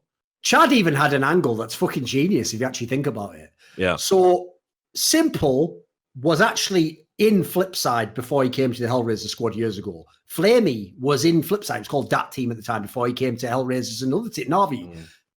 Literally, Electronic was in Flipside, and Blade is the player who chose Boomich to join Navi. So Blade literally has handpicked all of these players through his career. So these are even people who he knows. So as you imply, there's a lot he could do with this lineup of players. My main issue is this. This is how I see the move. I have 2 main problems here. One is if Guardian rejoining means he's going to be made a focal point of the team as the AWPer, I have my issues there because I don't want to take AWPs out of Simple's hands. Now, I don't consider it Simple an AWPer. Like, he doesn't just hold an angle or a line. Like, he uses the AWP because it's the most powerful gun in the game and he's the best player in the game. So he just uses it to own people. That's it. Like, he breaks the rules of the game in that sense. But every time he wants an AWP, I want him to have one. Now, with that said, the intimation that I was told behind the scenes is that's also taken care of. Like, the fact that Guardian's joining means Simple's basically giving his blessing. Like, yeah, I'll play more rifle now, so that's not an issue. So, okay, maybe that resolves itself already and there's not really an issue for me. But the second angle for me goes like this. Because, as you said, Blade is the most ridiculous caricature of the like super rigid IGL, like here's all the tactics. You go to exactly this point and then point B, point C, and you do it at this time, and everyone follows it like clockwork. I'm like some master fucking mind player behind this. Like, the problem is, I actually don't think with this group of players that would be the right approach necessary. So I hope that Blade is actually going to show me a level of depth I haven't seen before and realize with this personnel, I don't go fully into my bag of what I'd do if it was my team and I was the IGL. I'd mix it up a little bit because to me, the whole thing, after seeing the whole Zeus period, I just want to see those players freed. I want to see what does Empel do when he's in a free system where, give people like Boomich and fucking the other players, Flamey, and give them something to do in the game. But let someone like Simple have a lot of leeway and he'll just carry these games like he always has. So essentially, get out of his way and just set the rest of the team up. Basically, what Zeus should have been doing all these years. Not only that, the smart thing about this move, assuming Blade does have a little bit of flexibility in his approaches, the level of pressure it takes off Boomich's shoulders is totally worth its weight in gold because, Zeus was meant to be grooming him to be an in-game leader. We all know that was secretly just a plan. So Zeus would have to stick around. Oh, Boomich isn't ready yet. Boomich isn't ready yet. He's not ready. Bloody hell. I only picked this young kid who's never been an IGL or has barely done it in his career. And he's just not ready yet. Bloody hell. And I'm hardly's a great fucking teacher because all I can do is shout at people. But we'll get there in another 3 years when I've made my paper. But anyway, we all know what the plan was. But now with Blade being there, that synergy of Boomich, who's going to be like wanting to learn from Blade, and he's going to be the in-game leader, and then Blade's going to be giving him the tactics, and it's going to be all you got to do is do this. That's a synergy I think that can really, really work because Boomich has always struck me as a very humble dude, someone that does want to learn and does want to improve that aspect of his game. So I think, listen, I'm not super excited about this move, but like a lot of Na'Vi fans, I think I'm just fucking relieved. Yeah, exactly. I just want to see something new. Yeah. Give me simple electronic, but in something new. Give them a chance to win. Yeah. I agree. It's not a move that's like a slam dunk, like this is clearly going to make them really good and they're going to be number. No, there's actually a world in which, as much as everyone might dislike Zeus, there's a world in which they get worse. They become like the 9th best team in the world or whatever. Yeah. But it's worth a shot is the point. It's absolutely worth a shot. And I think you find out a lot more about all the players individually from this particular experiment than you did with Zeus. I'll call this now. I think Flamey pops off. From this point onwards, I think Zeus has been a fucking millstone around that poor kid's neck for too long. Flamey is a real gentle, delicate dude. He doesn't respond well to shouting, conflict. Sure. It's been something he's had to cope with the entire time. It's affected his mindset. It's affected his game. I think without Zeus, I'll call it now. So clip this. I think Flamey moving forward is going to be one of the standouts in this team. 100%. Here's the thing. I'm inclined to agree with you in as much as I actually always felt in Na'Vi they didn't use Flamey correctly. And I know why, because I have to say, from knowing him as a person, he's like that as a person. He's a very, very soft-spoken person. He's not the sort of person who would ever, even in a conversation, be like, you're wrong, and I think this is the way it should be. Like, he would be like, I think differently than that, so unfortunately, to me, I always thought... He's not Michael Jackson, you want to put that out. But I actually think I don't think people realize in terms of raw skill, the actual skill set this guy has. I think in terms of raw skill, he should absolutely be up there with not simple, but electronic. He should be fragging out with that guy. So I always thought he was misused. So that's something I'm excited for, the idea that Blade gets to say and how he uses him, because there's the other problem. You didn't have a real coach, so you never were changing shit up and experimenting. So, and then the last detail, one thing if you're a Na'Vi fan that you can celebrate from the fucking treetops right now is holy fuck was Zeus bad at the pick ban. I'm not even exaggerating. I've said to you, it's actually Exist levels. He's on that level. Here's the thing. Exist was the first few years of the game. After that, it was Zeus the last few years. What was so mental about Na'Vi is you wouldn't believe how many times I've seen them lose their map pick and win the series 2-1. You have to be a very special, good in certain ways, utterly shit at other things to do that often. Because when you're winning the other team's map pick, that's actually when you're supposed to just be the dominant team in the world, mate. You're supposed to just 2-0 everyone and win the whole fucking tournament. The amount of times I saw him pick Dust 2 in Inferno and lose the map is unbelievable. In an era, by the way, where he'd have a fucking 80% win rate on train and he'd be like, I'll leave them to ban that away from me. Just stupid ass shit like that. So there's one area where Blade's not going to do that at all. Blade is one of those people like Glaive where by default they are going to get vetoes right. They're just going to do the right thing for their team. Again, and again, this is just because of how I think about the dude. You want to know why I think he kept picking Inferno? Because of that Astralis map in Cologne, where he had the good game, and they won. In his brain, he'll have just been like, "We'll do it again." It's like, yeah, mate, Numbers exist for a reason, for fuck's sake. I know. Well, not for him. But anyway, let's move on. Thing is, one thing you have to say about Zeus is, though, even right at the end, okay, sure, like he had problems, he had disability, but also he still had disability to get that fucking bag. He was getting what? All right, mate. All right, good job. Let's timestamp all of this. Let's do. That was actually just shit. I can't even lie. Like, no, it was self-indulgent. It's self-indulgent. Yeah, it's fine. In the spirit of Zeus, I thought I'd be incredibly self-indulgent and ruin the whole thing for everyone. So. No, good on you. So yeah, let's because I know we're pressed for time and we still got questions to do. Have you got to go anywhere, Dunk? No, I'm fine. Yeah. I did notice as well. There's about 15, and they're all questions as well, right? Because you know what our fans are like. They don't just say like, Richard, what's your favorite color? What map do you like? Instead, our questions are always like the opening question to a fucking dissertation, like explaining 7,000 words or all the majors were like get me out. I know. Our fans do like to pick our brain. Guys, 2 minutes. Yeah. Right, but so what I'll do is I'll do one more story, and we've still not really got them all. I think we've done the big ones. We'll talk about Fnatic. Obviously, Fnatic didn't factor into the major at all. Which is crazy to think about. And they were saying, listen, big changes are coming. We're going to do this. We're going to do that. All players are considered and are on the table, except Freiburg, because the journalist said that. So they've gone and brought Golden back into the team as in-game leader and flusha into the team as well. Obviously, a former Fnatic great, a guy who ended up in a bit of a weird situation. Really admirably played through a bereavement at when he was playing with Cloud9 and spent some time from the game, away from the game, obviously, while he got his head right. And now he's ready to come back and play professionally. But shout out to 2019 for being the reboot of 2017 when everyone's makes the same fucking lineup saying, what's going on?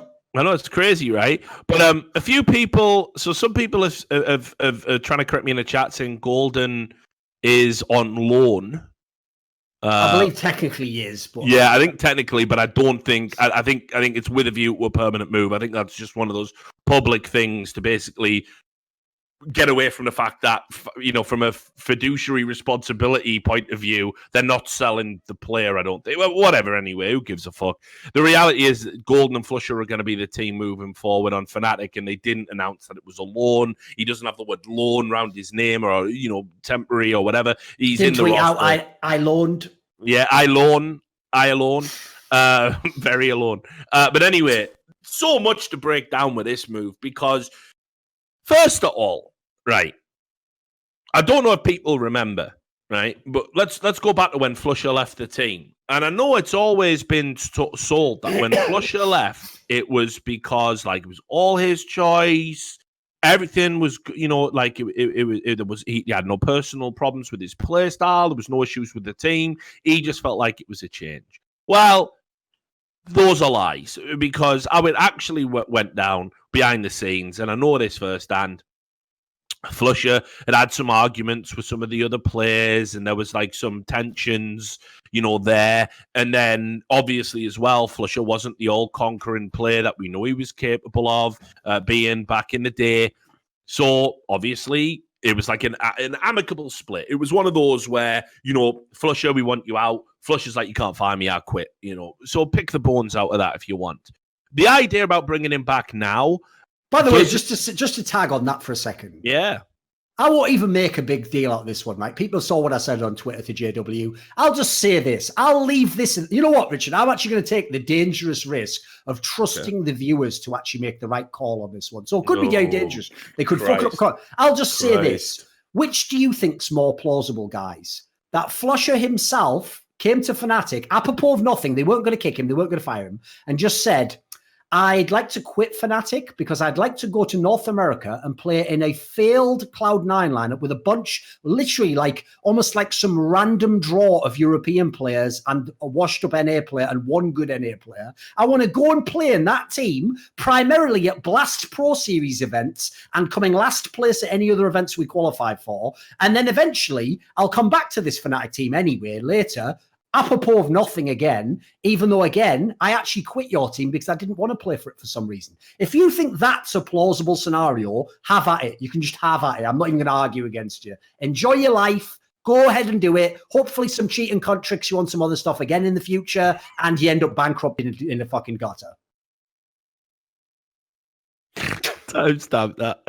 There is a lot of naivety involved, I think, when it comes to fan favorites. And again, that well, listen. You know what triggers me personally, because I hate when people lie generally, but I hate when people lie like that. It's like they let you say you quit as a fucking get out for you daft cunt. Not to say that I'm wrong when I know the fucking story. Yeah, and it was a weird one. Like all I know is there were tensions in that team. Understandably, yeah. It's hard for players to adapt to the fact that, you know, we were great. We were the best in the world for a long time, and now we're not. And we want to desperately get back there, but everything we try doesn't work. We switch up in-game leaders, we switch up tactics, we switch up roles, we switch up the other players that aren't in our clique of royalty, and none of them give us the shot in the arm that we need. Now, that's where I'll come on to the next point. The one guy who looked capable of doing it for you was Golden. When he came into that team, you went to, was it IEM? Katowice. They won Katowice, they won WSG. Yeah, you won Katowice, then you went to that Chinese, won WASG, and you won that. First time, probably since 2015 or the start of 2016, you won back-to-back tournaments. And I don't think Fnatic had even won a big tournament since 2016. I think it was the old lineup. That would be the last time they won a big tournament. So he brought that to the table. Now, yes, you all part, yes, but it is not a coincidence that at that time you finally went out and got a dedicated in-game leader, a guy who was so happy to be part of Fnatic because he'd been in the academy team before, so he'd been around the system, he knew you guys, he looked up to you guys, even though he was a slightly older player in terms of getting his breakout. He was saying how grateful he was for the opportunity, how he loved all of you dudes. And what did you do to him? Well, his reward for basically getting you back-to-back tournament wins and putting you in a system where you could all shine was you moved him to entry fragger, stripped him of in-game leadership, and you went and got an IGL who has never been a real IGL at any point in his career because you happen to like him because, you know, Swedes are just like that, right? That's just how you roll. That's how you roll. So, and he took that on the chin till you invariably cut him, and then with a combination of health problems and terrible moves, he had a fucking absolute nightmare. And now he's back. You've come back to him. Here's what I don't get. First of all, I understand why Golden's took the move, but if I was him, I wouldn't. Oh, I hate that so much. Yeah, he's letting him cock him to his You and Daps should. I cock now. You and Daps should share some of your home movies, I think, because they've shared too much already. Yeah. You know, so I wouldn't do it, but fair play to you, buddy. Like, I understand why. But then again, this gaslighting, Jesper, man, we're pals. I'd do anything for you. Anytime you reach out, you know that. I got your back, right? But you're gaslighting the shit out of everyone now, man. There is no way on God's green earth you can spin it, my friend, that you treated Golden well. Unless he did something so egregious no one else knows about it, and you're all sworn to secrecy on it like a fucking blood pact. Like, you know, he accidentally... Like ask Flusher why he doesn't bump his fucking mouse into the keyboard anymore or something. You know, the question we're all wanting to know, because it doesn't make any fucking sense. Should we do it all the time, you daft cunt, for the last 3 years? Where are all the clips? Where are they all? What, just magically learn how not to smash his hand off for that? Just so you got caught with the most dodgy clip ever of all time. I don't think so. It doesn't make any fucking sense, does it? Use your head. It's a shit alibi. It's the worst alibi of all time. Doesn't make any sense. Keep all that in. Keep it all in. So anyway, the reality is why you would go back to Golden. That's the most suspicious part of it all, isn't it? Because that's the other part, right? Even if you ignore the JW angle of did we mistreat him or not, right? This is the problem, Richard. We've now waited so long on this show that I can now tell you another piece of information that sounds awfully suspicious in light of the ENCE story I told you earlier on. So when they kicked Golden, everyone thought the same thing as the Alexi B move. They were like, but wait a minute, didn't you just like win tournaments? And didn't he seem like he was doing a good job? And I was told by the players, I said it on the show, they told me basically like, yeah, he wasn't really that good as an IGL, actually. You know, like a lot of the stuff we just kind of like fail at times. We would tell him to do that. Well, then why are you bringing him back to your team a year later when he's done nothing in between and he's just been out of the game completely? So in that time, what has he been off in the fucking hyperbolic time chamber, leveling up as an IGL? No, It just what happened was when you kicked him, you went too far out with your way to lie the other way, didn't you? Now he looks stupid bringing him back. I mean, what's going to be different is I mean, is anyone as well, because like now the power dynamic is established. Like Golden's coming back, but you guys can kick him anytime you want, just anytime. You know, you've established that, you've proven it, you've shown you'll do it. So I do not know why you would basically want to come back to this environment if you're him. And also as well, like the rewriting of history that's being done here to enable this move is so beyond a joke that I just can't Especially believe both of them combined. Like, please, is this a fucking joke? But both the players back. The question now has to become: Do you think this is a good move overall for Fnatic? I'm not. I don't know. I feel the wise path would have been stick with Golden, the system that was clearly working. See where that led you to before you made changes. Because back-to-back tournaments, one of which he won after you already told him he was getting demoted, essentially. So I have no idea why on earth they would do it the way that they've done it. But that being said, does this give them an upgrade? Does this make them viable tournament winners again? I don't really think so. Like, that's the stupidest part about the move. It's like, I don't really know what the point... Like, here's the stupid thing, is when they made those moves in the first place, in their own way, there was a logic behind them. Like, if it was true what they said, and that Golden didn't bring as much as he seemed, fine. Don't know if they exist. I never thought exist was the upgrade, but okay. Side grade, I guess he's here for that one. Fusha was playing terribly when they cut him or he chose to leave, if he's being a fucking rat. But whatever, I get why they did that. I even thought that was the correct cut to move, by the way. I think they actually cut him at the perfect time. Like, he just had his great last big performance. He clearly wasn't going to come back to being consistently good, so you cut him and he tried new players, Brawl and Twist, not bad. The problem I have here is this makes the entire Swedish scene, this is rock bottom. Forget all the other times we said it was rock bottom. Rock bottom is when you've literally just cycled back to a lineup you had 2 years ago. Like, what is the point in this? Like, I don't mind this as a core of players, but I don't know how it, like in what universe does this make them a top 5 team, for example? This just makes them like the 9th best team in the world, doesn't it? Like, what's the point in it? It puts them where they should have been. You know, without recent results. Yeah. If they had stuck to the plan in the first instance, so really just surreal. That they're kind of like walking it all back, but I honestly think, fair enough, they had to do something. The exist timeline wasn't panning out the way that it should have done, and Fnatic were a shadow of themselves. And it's rock bottom that they didn't get to the major. So again, I get why they've done it. I just don't understand why it has to come with a side portion of bullshit. Why not just take it on the chin and admit that, you did it wrong. You did it wrong the first time instead of trying to gaslight everyone right all along. So anyway, fair enough. Let's get to wrapping it up. Question. You cut out a little bit, but yeah, you do the questions. Sorry. Yeah, let's do questions. Sorry, the internet was just jumping a little bit for me. But yeah, let's get into our viewer questions, and we'll pick up. We're obviously not going to have time to discuss the exclusivity component of the Valve statement. We'll make that at the start of next show. There's still loads more to come on that anyway, guys. Don't there's worry still about more that roster media stuff, but obviously 3 hours feels like it's good enough for me, and hopefully good enough for our patrons. Only about 45 minutes need to be cut out. Yeah, exactly. Don't worry, I got you covered, fam.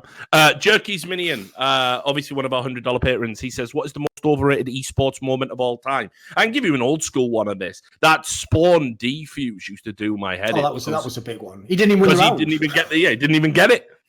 It is one of the most maddest clips I've ever seen. Like, he didn't get it because the crowd were cheering so loud. The opponent heard and turned around and shot him, ruining what could have been one of the most iconic moments. There's even a detail to that people don't know, which is from what I remember, I think that game might even have been against like Nips. It was like Nip SK, like a big name matchup on paper.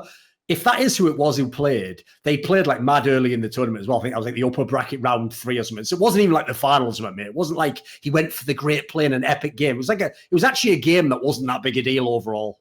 And they lost the round, as he said. Yeah. So it wasn't even that sick a moment. That's mad overrated. I'll give you another one that I think is mental for how overrated it is. Like, I'm so glad that the game has gone so long. People don't reference this, right? Up until a few years back, people used to say the greatest moment ever in League of Legends was Expeke doing that fucking backdoor again in a best of one at like, again, not Worlds. It was like IEM Katowice, the first one or something. You just did a backdoor while they were all out on Kassadin, which is a champ you can literally teleport around the map on basically and just hit the base and get ended there, right? Because at the time, Fnatic and SK were two huge names in the Western market. Yeah, it was a really hype moment, and it was a crazy moment in the context of the game. But the idea that was like, people were putting that on like top 10 moments of all time and stuff. I was like, what are you on about? It's just a shit thing where you just went and killed the base. Like, this isn't, it's exciting, but there's a big difference between an exciting and a great moment, in my opinion, So I always thought that was mad overblown, especially when you think of some of the shit we've had in Counter-Strike. Yeah, for sure. That's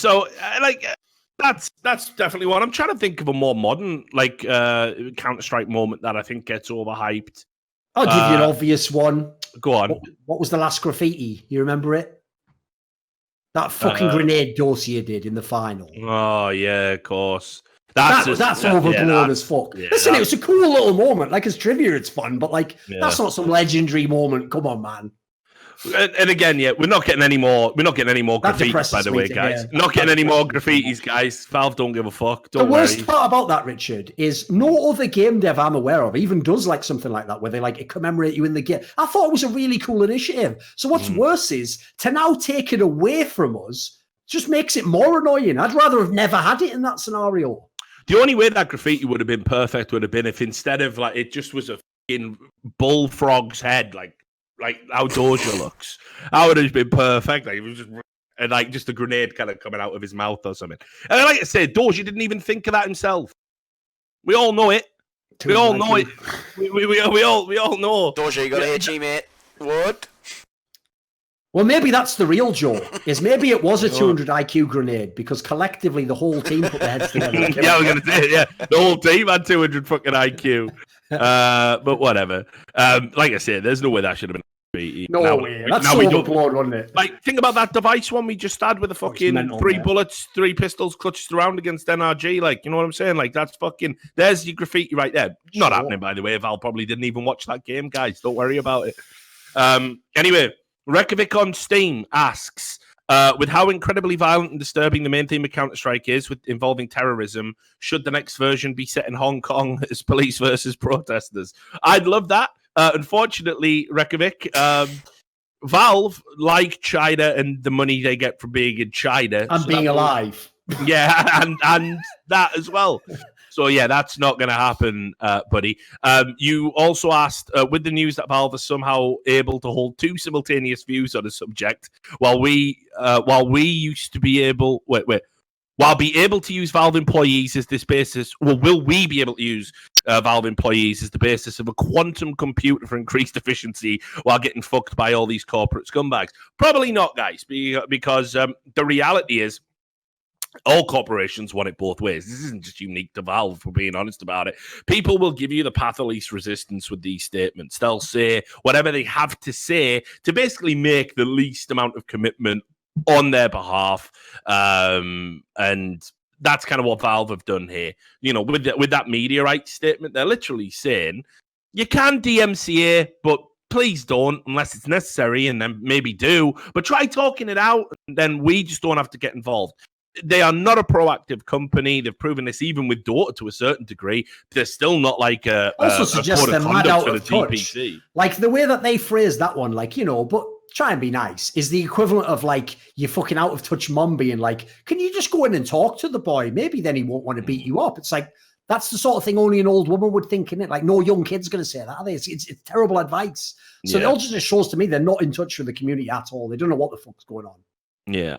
So I hope that answers the question. Thanks for your questions, dude. I'll just say as well, by the way, as a very quick aside, I don't even buy the premise that like it's an incredibly like disturbing theme. Like, why do people even, why in public do people hold positions they don't actually agree with in private? Like, do you find it really disturbing that there are movies where Rambo kills everyone? I don't. Do you find it really disturbing that, like, for example, that famous level in Call of Duty where you're basically told in an airport to go and kill all the fucking like passengers or whatever. Yeah, like, yeah. you think that that's really No disturbing? Russian. No, it isn't. It's just a fucking game. It's fiction. Like, I don't get disturbed by that at all. I never lost 1 second of sleep in my life or thought, oh my God, kids are playing a game like that. No, I don't buy the premise. Like, I'm not hating on you personally. I get that's the way everyone would say it now. But to me, the real problem there is just that people would agree with the premise. It's not whether or not you have to change the theme of the game. I think that's by the by. They'll find some other reason to make us not play the game anyway. Like, think about it logically. In the modern day, let's say you remove the terrorism theme, right? Well, now they'll just claim that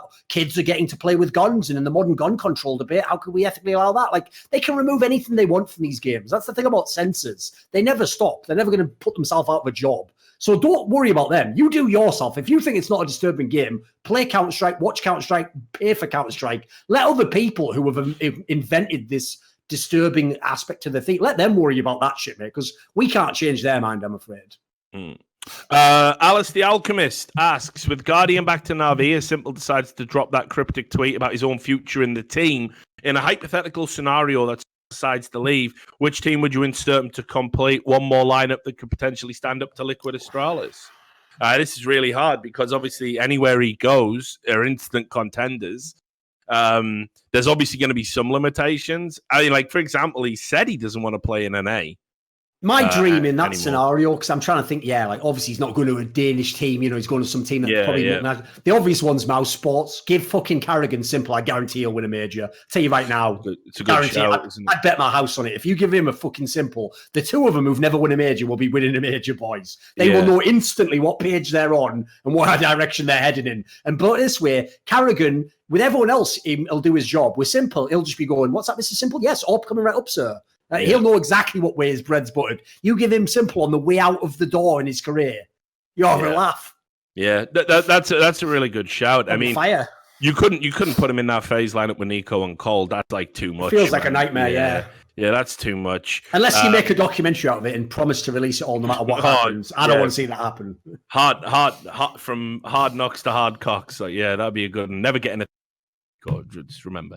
Anyway, the reality there is I can't think of one where you could sort of position him where it's like good enough for him and it suits his lifestyle choice. Because honestly, you can't put him in any team. I mean, ideally, I almost kind of feel like, I don't know, I always got a soft spot for when he was in Liquid, but we know he's not going to go back there. And like Liquid are acting so weird and fucking maudlin after the major with their all tweets and boo-hooing.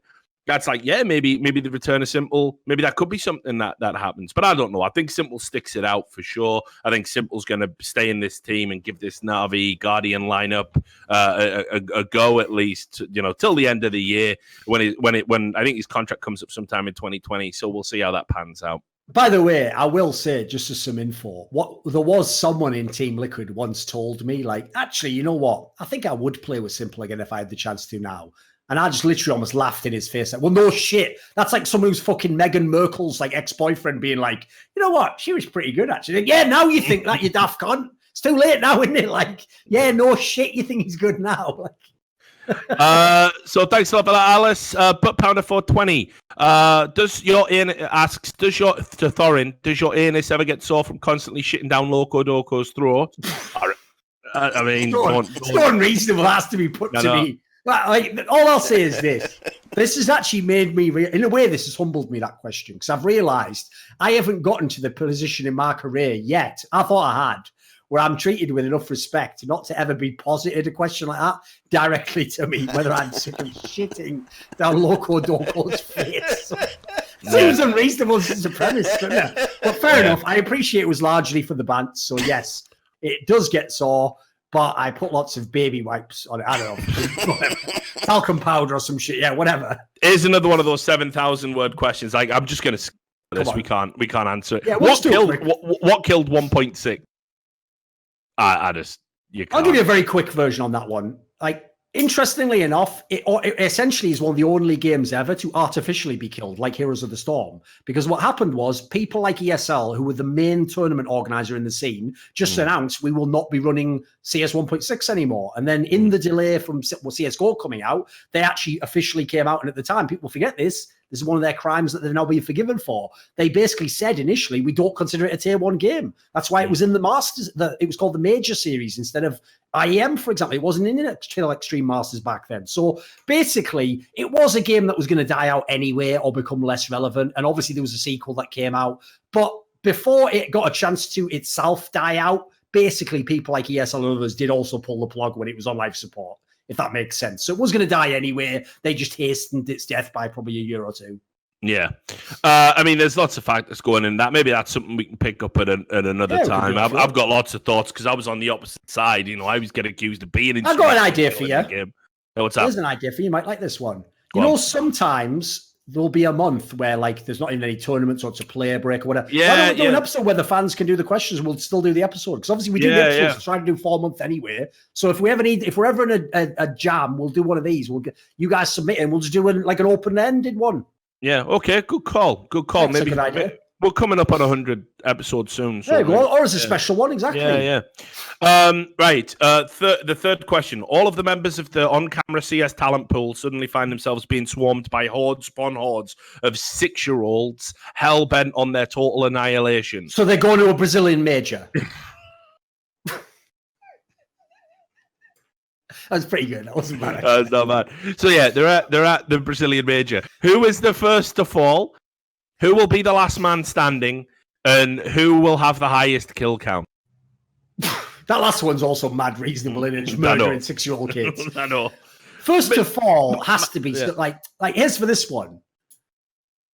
You know what? This will sound weird, but I actually think that the first person to fall would have to be someone like Smix or Anders. And my main reason I say that is because they're just too nice as people. Like, I don't think that they would be able to have that moment you meant to have where you realize it's life and death.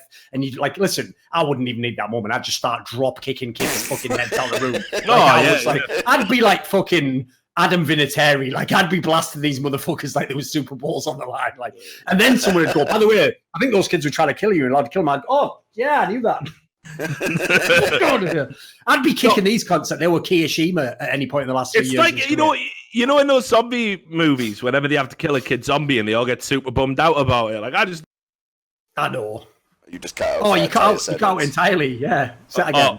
Right, I said, you know, in the zombie movies, like where there's always a kid zombie and the main dude, like this one in Dawn of the Dead where he has to ice the kid in the gas station, right? And then he gets super sad about it. I wouldn't feel bad at all. Like, it's, you know, it's irrelevant. It's just a zombie at that point, right? Like, so again, if all these 6-year-olds are gunning for me, you best believe I'm swinging. So, but I don't count. I'm not in the I'm not in the on-camera talent pool anymore. For me, first of all, it's probably DDK. Oh, he's going to be quick and early as well. Yeah, I think you try and reason with him. Go, guys, well, what do you think about Fuku's pendulum?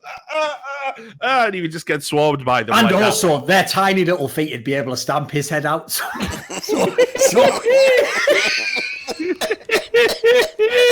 I think some little kid jumping on his head, it'd crack like a fucking watermelon, mate. It'd be done. Except more like a walnut, though. Honestly, if we're going on scale.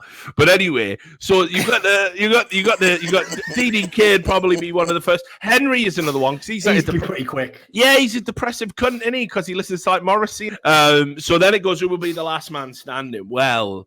Now that's very, very tough indeed. Who's the most cold, calculating, ruthless one among us? Like, I could tell you the obvious one.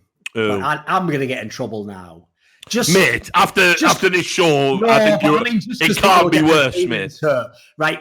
The obvious one that you'd enjoy me saying is if I said Machine, because he's just a bit cynical, calculating, figure out where his place in the industry is. It wouldn't work for Machine, though, because he'd be too scared to get his fucking sneakers dirty, the fashion-obsessed cunt. So, there we go. So he'd be all right with that. Who would it be?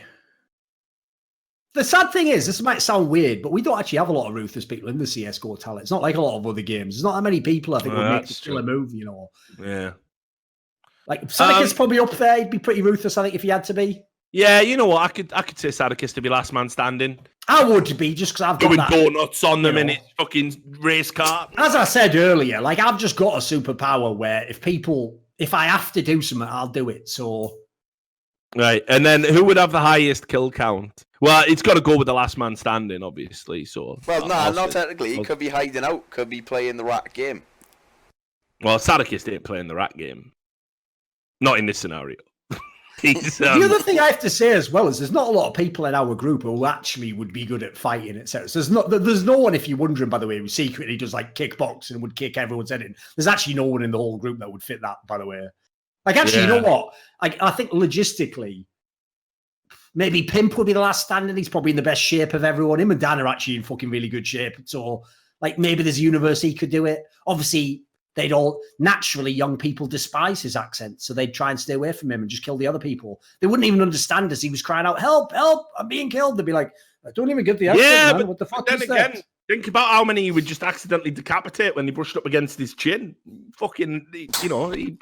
So he could absolutely. He got natural weaponry, that guy. Spin around like Crash Bandicoot and decapitate loads of them, like the beginning of Blade when he threw that thing that went around that building. He could just, with his Doritos chin, he could just be lofting like motherfucking heads off. Exactly. Yeah, like, honestly, mate, you could fucking put him upside down and mow your lawn. He's out of. And you can sell them hot dogs to try and reason with them, try and get them. Yeah, away. True. Get zombies don't. I mean, we're doing zombies. They're not zombies. Just how it's got to be zombie kids. Yeah, just 6-year-old kids.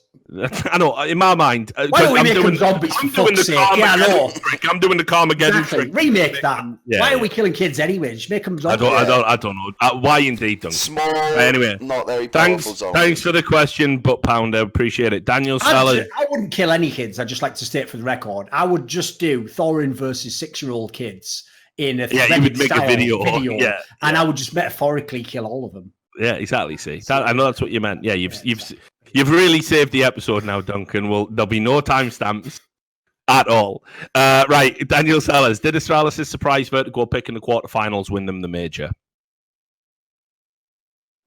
If I had to put like order of things that were the most important, that might be number one. I think that's pretty up there. It's going very, very high. Because the key thing about it was they even did. This is why I even made the argument. I actually think them meeting Team Liquid so early in the bracket helped them because they didn't have to show that card. They got to keep that card up their sleeve the whole time and then use it the first instance they were in the playoffs. Whereas, like, if they play someone else and show that, the key thing about it was Team Liquid has an amazing map pool. That is the only map you could pick into them that they wouldn't expect and hadn't practiced much. Because at the time they'd played it 5 times on land, they won every single one, including against Astralis. So in their world, there's no universe Astralis picks it. They would only try and get it as the third map and they'd second rotation ban it. So they were thinking like, well, listen, they can pick whatever they want. They can pick Inferno. We're good on that. They can pick Nuke. We're good on that. Like, that's why what probably did win them the major. It was like one of the rare moments you're ever going to get in World Counter-Strike where you've secretly practiced a map a ton and figured out a bunch of new shit. The opponent thinks he's good enough on it to let you pick it, but hasn't practiced it enough recently to be good himself. Like, that's like some movie level shit that you get like a one-off, one and done move like that that's going to work. Because as I said, the key thing for me is they didn't pick it in any of the other series. So that tells me actually it wasn't secretly their best map or anything. That was just a crazy scenario where props to them, they got to do like a movie level plot twist, just pull the ace out of the fucking sleeve. Yeah, I mean, you know, I'm inclined to agree. I think just overall the way they approached it, they didn't break when everyone else did. That's got to be the most important decision right there. They came to this major for the first time in a while with a fire in their bellies ever since the Blastralis era. This was the first time you saw real old school Astralis motivation, and they had a point to prove, and everybody else let them prove it. There was even someone, I won't say who they are, I won't reveal it because I haven't said it publicly, who said to me that they actually think me ragging on them all the time and doing the Blastralis thing probably gave them more motivation. And so I obviously just turned like an absolute cunt and said, so in the end, I was actually the greatest Astralis fan of them all. Yeah, exactly, mate. You basically helped them with major. Once again, motivational. Motivational. Exactly. Thorin strikes again. Eski, when did you guys realize esports was going to be a big thing, and what led you here? Too broad a question to get into at the end of a show, but I'll just say that I always knew, and I'm on record as saying this back in 2005. I was absolutely confident that with just all the societal trends, the way everything was heading with tech, development of the internet. What people wanted to do with their time, everything was aligning that esports was going to be big. Now, I didn't realize we'd get to where we're at so quick. And there was a couple of times where it was like when we had the bubble burst, because I've been through 2 bubbles. I think Duncan's been through 3. So every time the bubble bursts, you're always worried if that's going to reset everything. But honestly, with a couple of aberrations, we've been on a mostly upward trajectory for a long time. And it was very clear to me that, right from the moment I got in, that it was worth sticking around in. It's why I've put up with so much shit for 15 years. Because at the end of the day, there were dark moments where I thought it was sunken cost fallacy, but ultimately I didn't know. I didn't know we were all going to be here, making money. Well, not obviously not people who leave money on the table, but we were going to be able to make a living out of it at least. So that's kind of my take on that. I don't know if you have anything to add. I would just say it's actually the same reason I follow the game now. Just like excellence. In any field I get into, I'm always interested. Who's the best? Who's the guy who did it the way no one else ever could? Like, for people who don't know, like, I obviously wasn't in this scene because I was in esports instead. But if I hadn't have gotten into esports, I almost inevitably would have gotten into fucking Magic the Gathering or maybe fucking chess or some obscure shit that, again, would have been a niche community where I would just follow who the best are and be some little nerd, seeing who my hero would be some fucking... I don't know, in this scenario, some Magic the Gathering, probably some cunt from America or something, instead of some Korean StarCraft player. It's about as niche and irrelevant if you go back 10 years anyway. Yeah. So I hope that answers the question. It's a big one, but again, maybe we can pick it up on a filler episode. We'll keep a note of it. Sun-made raisins, because obviously we got multiple questions from the viewers because we didn't do any last week. With the 2015 AWP nerf hampering the aggressive open style of Kenny S, would you consider the 2014 tagging update, the slowing down when hit, as larger reason for his frustrations given his constant repeaking of angles? Problem is, Kenny S is so good. I mean, you even see flashes of it to this day. Yeah. You can nerf everything you want in the game. He'll still be really good. Like, he's that talented as a raw individual player. And as I've said many, many times on this show, it's depressing. I'd actually rather this wasn't the case. I'd rather he was a player where some years I'm just not good. Some years I'm good. I can't know. But sadly, he is someone where if he just isn't motivated, he doesn't put in the time and his game gets worse. It's just who he is, I'm afraid. Yeah. For me, I think the issue with Kenny is like it back in the day that super aggressive play style was something that just felt like it worked more frequently. A lot. Yeah, and it wasn't just him. But JW went through the same thing, and sure, he had a reliance on the CZ as well, but. The reality is now I feel it's like the level of the game has evolved to such a point where that raw aggressive style, you're going to get punished. People are set up for it. People are set up to penalize you. And in the end of the day, if you're someone like Kenny S and you make that aggressive play and you only get one and you get traded out, that works to the team's advantage every time, the opponent's advantage every time, because, you're fucking Kenny S. You're the dedicated AWPer. It wrecks the economy. So I don't feel like there was any singular one nerf. It's just that these days, to take over the game with an aggressive playstyle, you have to be a phenomenal godlike talent. You have to be a simple. You have to be a ZWoo. Kenny S isn't on that level anymore. He was like a ZWoo back before we had ZWoo, but not anymore. And over time, what has to happen is you have to develop your game.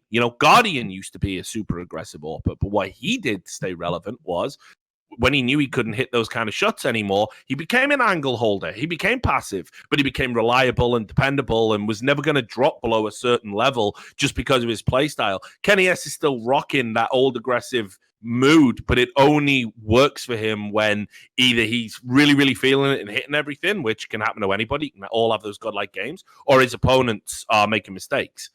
And if those two things happen, Kenny S looks very, very good. But I think he probably should need to adapt his game a little bit. If you remember the criticism Steele gave him, where he was saying, why is he repeaking that? Sure. That is something that, although it upset Kenny, my advice, dude, listen to it. Because I think you would be a much more complete player if you just try to implement that into your game. So I don't think it's about nerfs. I think it's just about the overall quality and caliber of Counter-Strike heading upwards and personal form for some of these players heading downwards. That's my by the way, I would even tag on that and say I would contrast Kenny with a player I think a very good example, in my opinion, would be like Config. It's not that Config doesn't still have sick aim. He does. But his problem is he only ever built his game to have the best aim in the server. So if he ever has a game where his aim is even slightly off, he's going to do way worse than even players with worse aim, because he doesn't have a C or a D game. And that's what these players need. Like the whole thing that I think, by the way, picks people like Cold Zero genius is Cold Zero probably had the best B game of any player to ever play Counter-Strike. Like his fucking B game's still winning the major. That's an outrageous ability to have. Whereas too many players, especially because in the early days there was less overall talent at the top level, you could just be the best AWPer. You were just the best AWPer every day you played. In the modern day, there are a lot of people coming for you. And nowadays, we're at the point where you can play some team who's like 25th in the rankings, who might have a guy where you have an off game and he fucking spanks your ass. Like we live in a different world now. So you need, I agree with you. You need to have basically contingency plans. It can't just be, I'm going to peek and kill all 4 people. That's not a plan, mate. Not in the modern day. Not in the modern era. And then the second question, who would you rather have as a guest analyst at the major, Ozzy Osbourne or Arsene Wenger? I mean...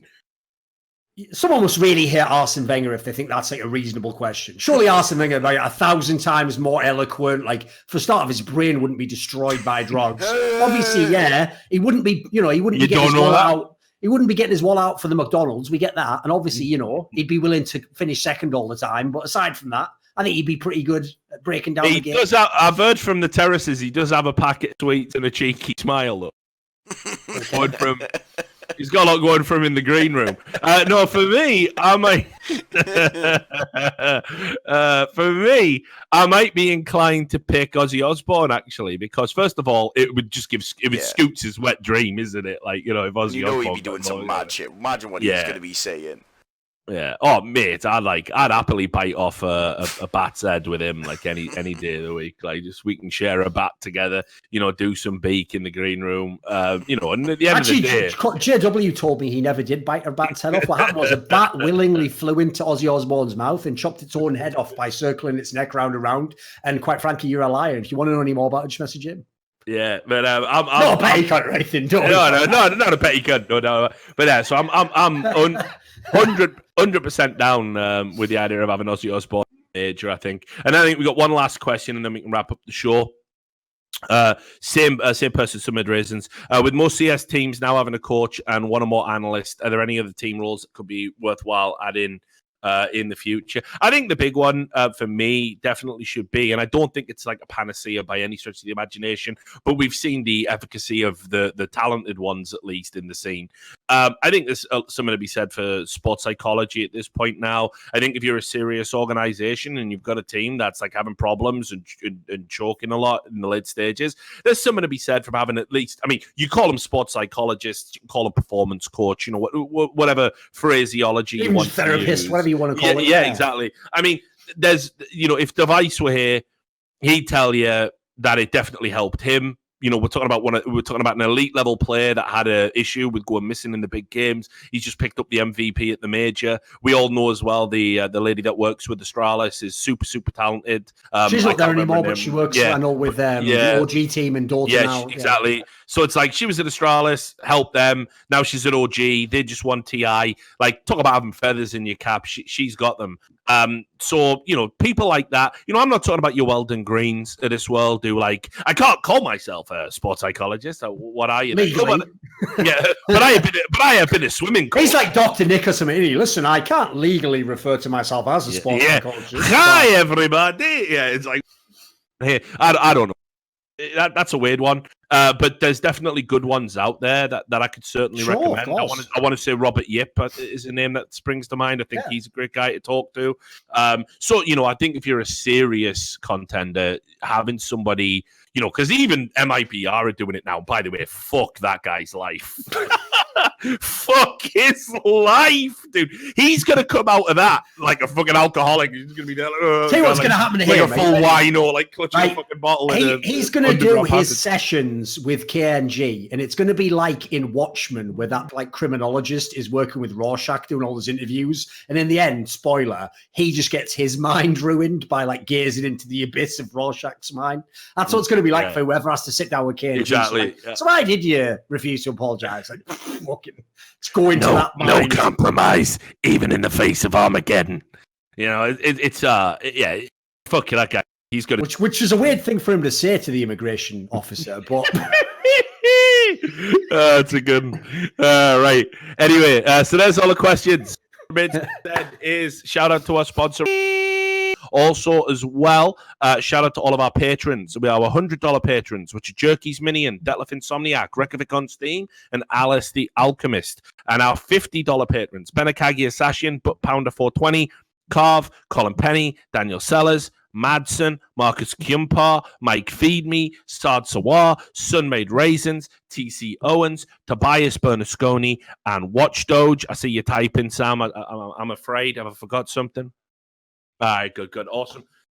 So there you have it. That was Rostermania. We'll be back with the numbers sometime next week. I have no idea what day because obviously I'm still on the road. I've got an open-ended book for when I'm back home. We can do another episode from here, though. So me and Thorin will put our heads together while we're going over the timestamps from this episode, and we'll come up with another date for you. So stay tuned to my Twitter. Until the next episode of By the Numbers, though, make sure you take care of yourselves. Peace.